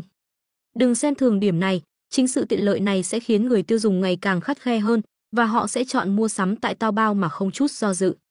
Trong thời gian ngắn, các nhà đầu tư khắp nơi bắt đầu lo lắng. Chúng ta cũng học theo Taobao, đầu tư mạnh tay, giảm giá để thu hút người tiêu dùng đăng ký tài khoản. Nhưng tại sao sau giai đoạn đầu, doanh số của chúng ta lại giảm mạnh? Chúng ta đã hoàn toàn sao chép mô hình của Taobao. Từ sản phẩm đến dịch vụ giao hàng nhanh, đều giống hệt nhau. Vậy tại sao khách hàng lại chọn họ mà không chọn chúng ta? Nhiều người nghĩ mãi mà không ra câu trả lời. Cuối cùng, có người phát hiện ra vấn đề. Vấn đề nằm ở hệ thống phần mềm. Chúng ta chỉ như một siêu thị lớn, bày hết sản phẩm lên kệ. Nhưng họ có thể tinh chỉnh để đề xuất sản phẩm phù hợp nhất với từng khách hàng. Điều này giống như có một nhân viên bán hàng xuất sắc, đưa sản phẩm mà khách hàng muốn nhất đến trước mặt họ. Thế thì chúng ta cũng chế tạo ra một hệ thống tương tự, không phải là được rồi sao? Lúc này, các kỹ thuật viên trong công ty đồng loạt phản đối. Với công nghệ hiện tại của chúng ta, muốn nghiên cứu ra hệ thống như vậy gần như là không thể. Thú thật, tôi cũng rất tò mò Taobao làm thế nào để sở hữu công nghệ này. Cái gọi là công nghệ điện toán đám mây hiện tại vẫn chỉ là một lý thuyết, mặc dù đã được một số chuyên gia máy tính đưa ra, nhưng chưa ai thực sự triển khai được. Vì thế, dù các nhà đầu tư có bơm bao nhiêu tiền đi nữa, trong thời gian ngắn cũng không thể đuổi kịp Taobao. Điều này có nghĩa là số tiền họ đầu tư vào đều bị lãng phí.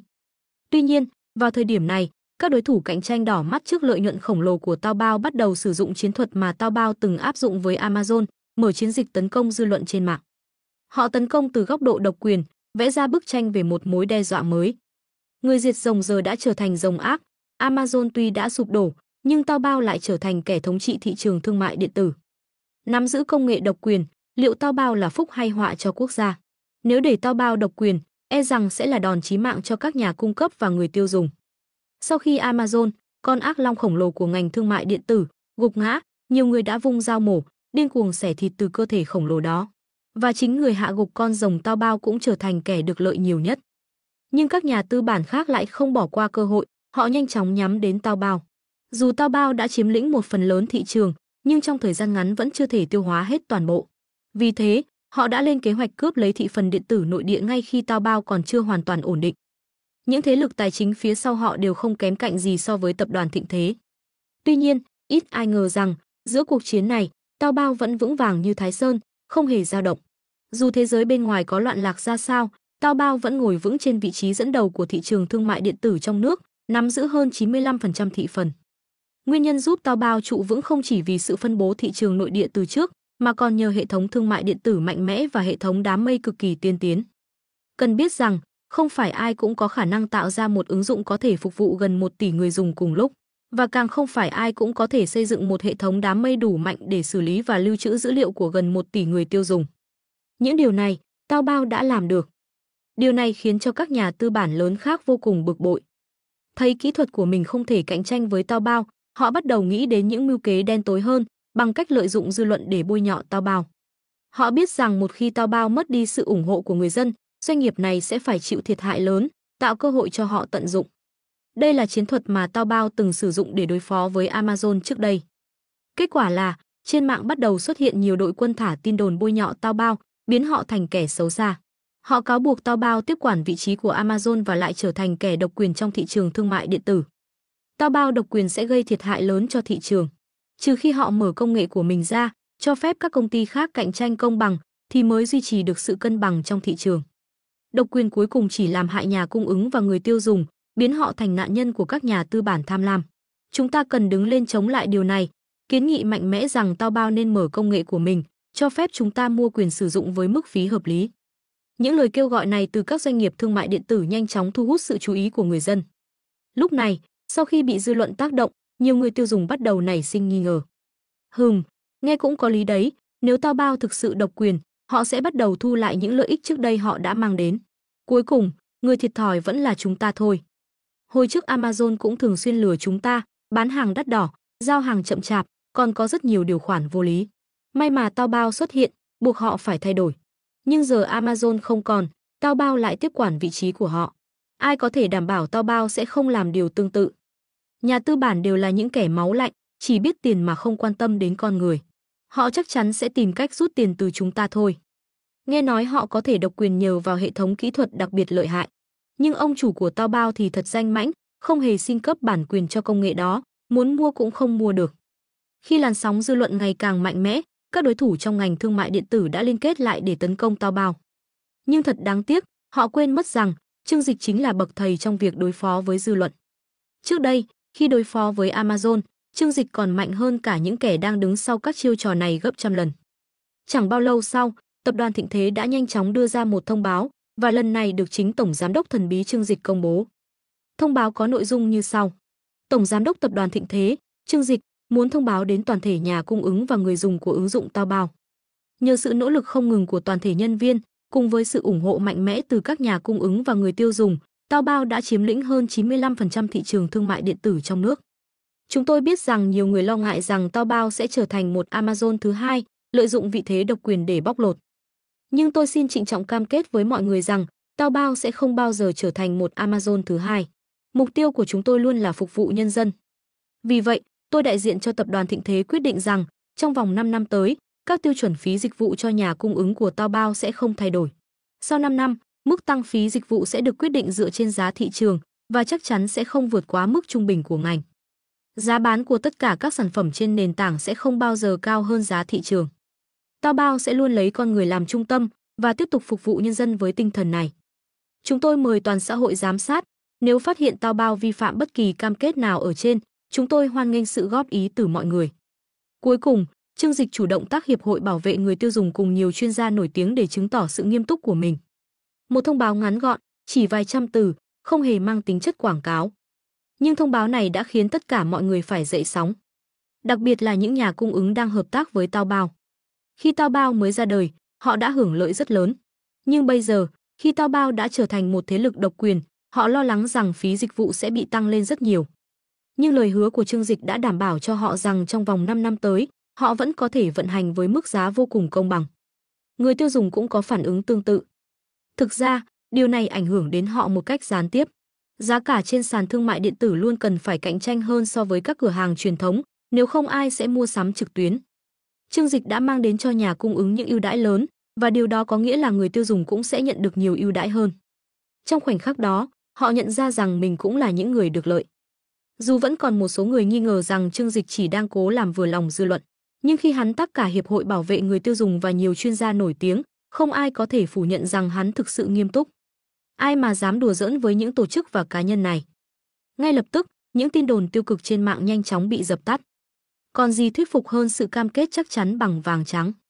Taobao dù có cơ hội thu về lợi nhuận khổng lồ, đã chọn cách nhường nhịn để đem lại lợi ích cho người tiêu dùng, một hành động đáng kính nể.